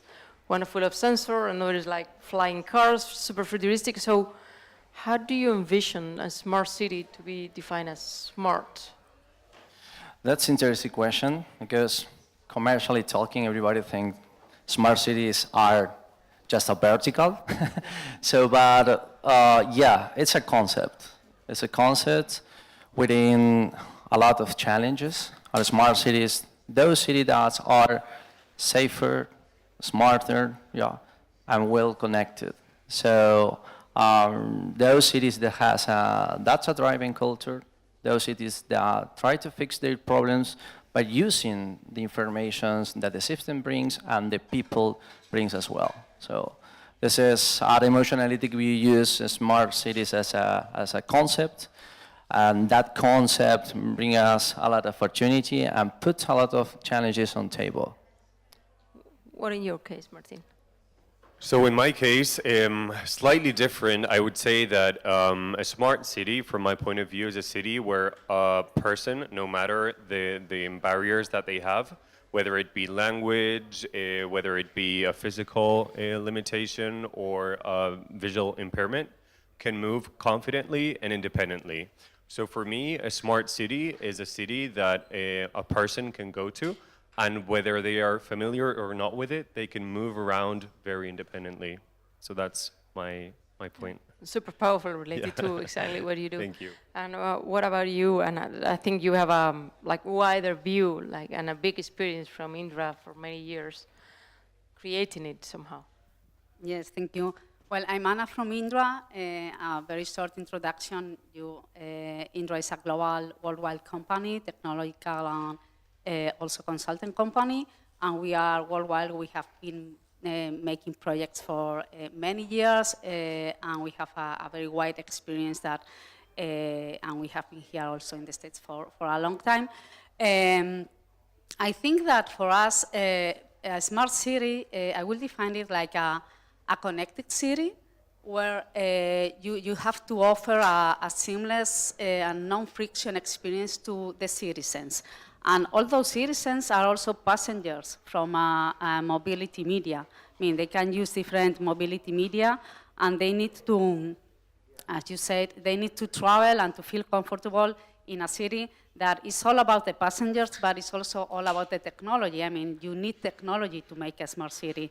And when you think on a smart city, you have to think on how can you improve your technology to make it better, to make it smoother, and also, you know, to have a great experience so that everybody can come here and they don't feel they are being like observed because they are in a smart city and there's a lot of technological videos, or they are being, you know,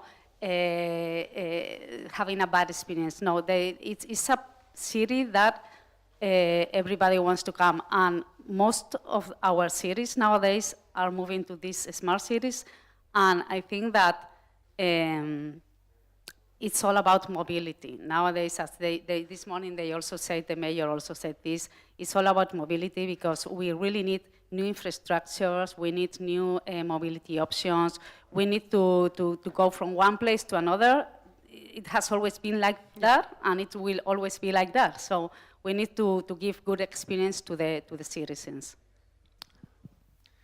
Well, a smart city, I think, is a city where you find better service that provide to you to have a better experience. Let me explain you to the audience that when I started Activa Car, that was the previous brand, the previous company that I started, it was to focus in the electric mobility cars.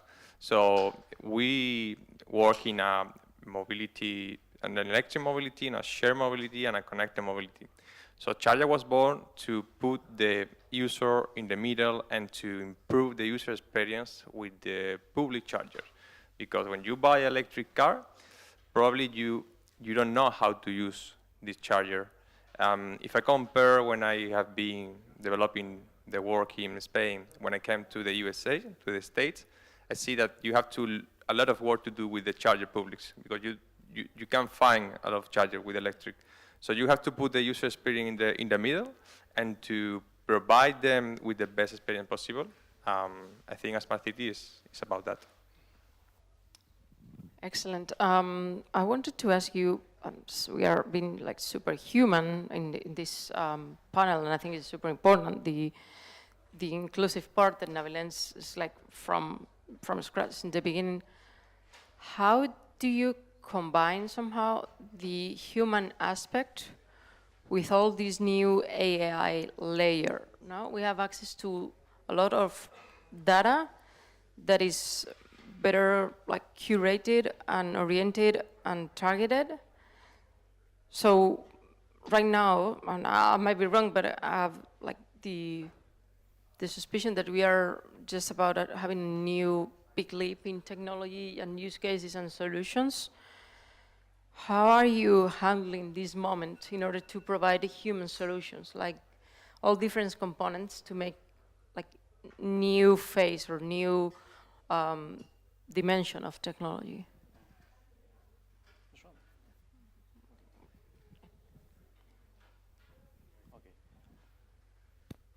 It's working. Okay. So a couple of years ago, we were understanding how to use the data to take decisions, always using IoT sensors that can count, but they can't identify. So the computer vision solutions are revolutioning the industry because to take decisions, to define how you have to design or what's the recommendation of designing, and provide the right services that the citizens need in the city, it's not enough if you have only the data. You need the data and also put an image associated, and video associated. So there is an example to explain how it works. So imagine that you suppose that you are a city that it's 100% offering accessibility service, but you want to prove it. Yeah. All right? So a sensor can do that. A camera with a computer vision algorithm can do. Why? Because we can identify how many intersections are missing some assets that allows wheelchair users, for example, cross the street, okay? So, and we can also analyze how many times wheelchair users are crossing that street, how many times per week, per year, and all that information will be available for you to say, this is an intersection that we have to do something, all right? So now, as the computer vision technology is constantly advancing every single week, we are reading a lot of information because we have to be up to date. So now there is a new model, visual language model, that we are developing with the collaboration and the guidance of NVIDIA, that can also, for traffic officers or traffic monitoring centers, determine and ask if there is a car stop in the street, why he's stopped. Yeah. Because maybe it's because there is someone that is crossing the street outside the crosswalk. Okay, so first sensors that gives data, then computer vision algorithms that show the scene, and now visual language models that can understand what's happening and take decisions in real time. So everything will give you the insight to take decisions about the design of the city that you are offering to the citizens. Wow, amazing. I think for Navilens is somehow getting deeper into your solution, right? Yeah, so my take on that would be, of course, we're all about computer vision algorithm. That's how we develop our technology. And I think something that is really important is to not lose the human-centered focus. Especially Navilens, what we do is we help people move around independently. We help people that are visually impaired, people that face barriers, they don't speak the language. So what we do is not only do we focus on developing the technology so that it is as best as we can by using lots of data and AI, but every once in a while we stop to have some meetings with the users to make sure that everything that we're creating is helping them in their daily lives. So, for example, last week, I was in New Jersey with Linda, the president from the NFB, and we told her about our technology, and she started crying only of thinking that she could go to the museum with her granddaughter independently without needing other people to assist her. So that is what drives us to keep working harder, and of course we improve our technology with AI and data and computer vision algorithm, but without losing the focus, the human focus that we have. Quick question related to what do you do? Because I think it's totally life-changing, like directly to people that were like from not going out to be allowed to. Yeah. Well, who pays for that? Like the final user, the organizations, or because I think that's key. Also having a business model that can make it profitable, especially in this country. How do you solve that? Yeah, absolutely. So at Navilens, we never want the end user to have to pay because we understand that accessibility is a right. So we want the final users to be able to access information just like everyone else does. Why would a person that is blind or low vision have to pay more than a person that is fully sighted to be able to access the same information? So our technology and our app is always free for the end user, and it's the agencies that include the accessibility, such as the transit agencies in this case, such as the MTA in New York. We've been working with the MTA in New York since 2019, and they are the ones that are paying to have this technology. Having said that, our technology doesn't require any hardware, GPS, power batteries, so it's relatively low cost for the high impact that it has and all the different solutions in accessibility that we cater. Super Yeah, interesting, thank you. of course. Well, I would say that it's all about the passenger. And in Indra, when we develop our solutions, we think that the passenger has to be the centric. And of course, you need technology, but you have to use it in a very well use of the technology. You have to do it. It's like with artificial intelligence, you can do a lot of things. You have a lot of data that you can combine with historical data. You can use other technological enablers like the big data and all these things that we are talking about, so that all this data is there to be used and to get a value. Okay, so I would say that what we do is we use the latest technology, thinking on how this will be a good thing for the passenger.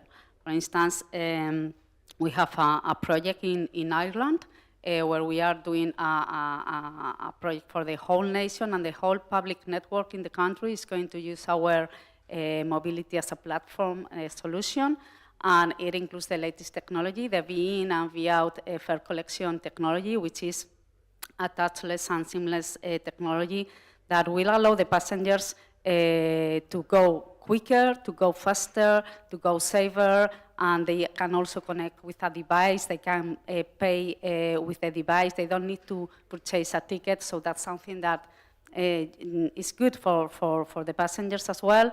And then they can also feel safer because they know that they are using a technology that is well done, is well developed, it's well designed as well. So whenever we use a technology, we think that the passenger is the one who is going to use the technology. And we have done this in different countries, in different projects. We also do it with our solutions for managing buses as well, the CAT AVL solution, for instance. We go beyond a normal one, a traditional one, and we include a lot of new features that we know that are going to be good for the passengers and also for the drivers. And the drivers need also to be updated, and they need real information. So we include all these features in our solutions so that they can feel also that they are doing good their job and that they are taking the passengers safely to their place, wherever the destination. Okay, how do you feel passengers have changed, right? Because at the beginning, maybe the passenger was just the driver, but now there are so many solutions that also is kind of a changing concept for you, right? How do you adapt to them? Like, because I think Indra has a great experience worldwide, so every passenger is different from place to place, or even the age or where they move from one point to another. Yeah, I think that's the good thing of being a global company and being in so many countries, is that we can take the experience of the different countries and put it together, and with the lessons learned, increase and make better our solutions. I think passengers, I mean, nowadays, it's also different between countries, because, for instance, in Europe, it's really the normal way is to travel by bus, I mean, and to use the public transportation. There's a very good network, and of course, people rely on this network. But you come maybe to other kinds of cities here in the States, and nobody or very few people use the buses or uses the public transportation. So what we need to do is to tell them that it's a good thing to do it. I mean, you have to move faster, and you need to do it that way. So we still have to leave all the options, because passengers are different. So young people will only use the device. They will try to do everything with their device. So we need to have a technology that everything is in one device, and they have to use a unique application for everything. But also we think on the public transportation agencies, on the operators.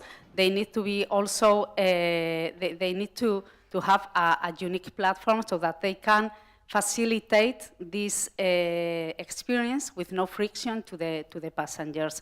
I mean, why does a passenger have to change the ticket because he's moving from one country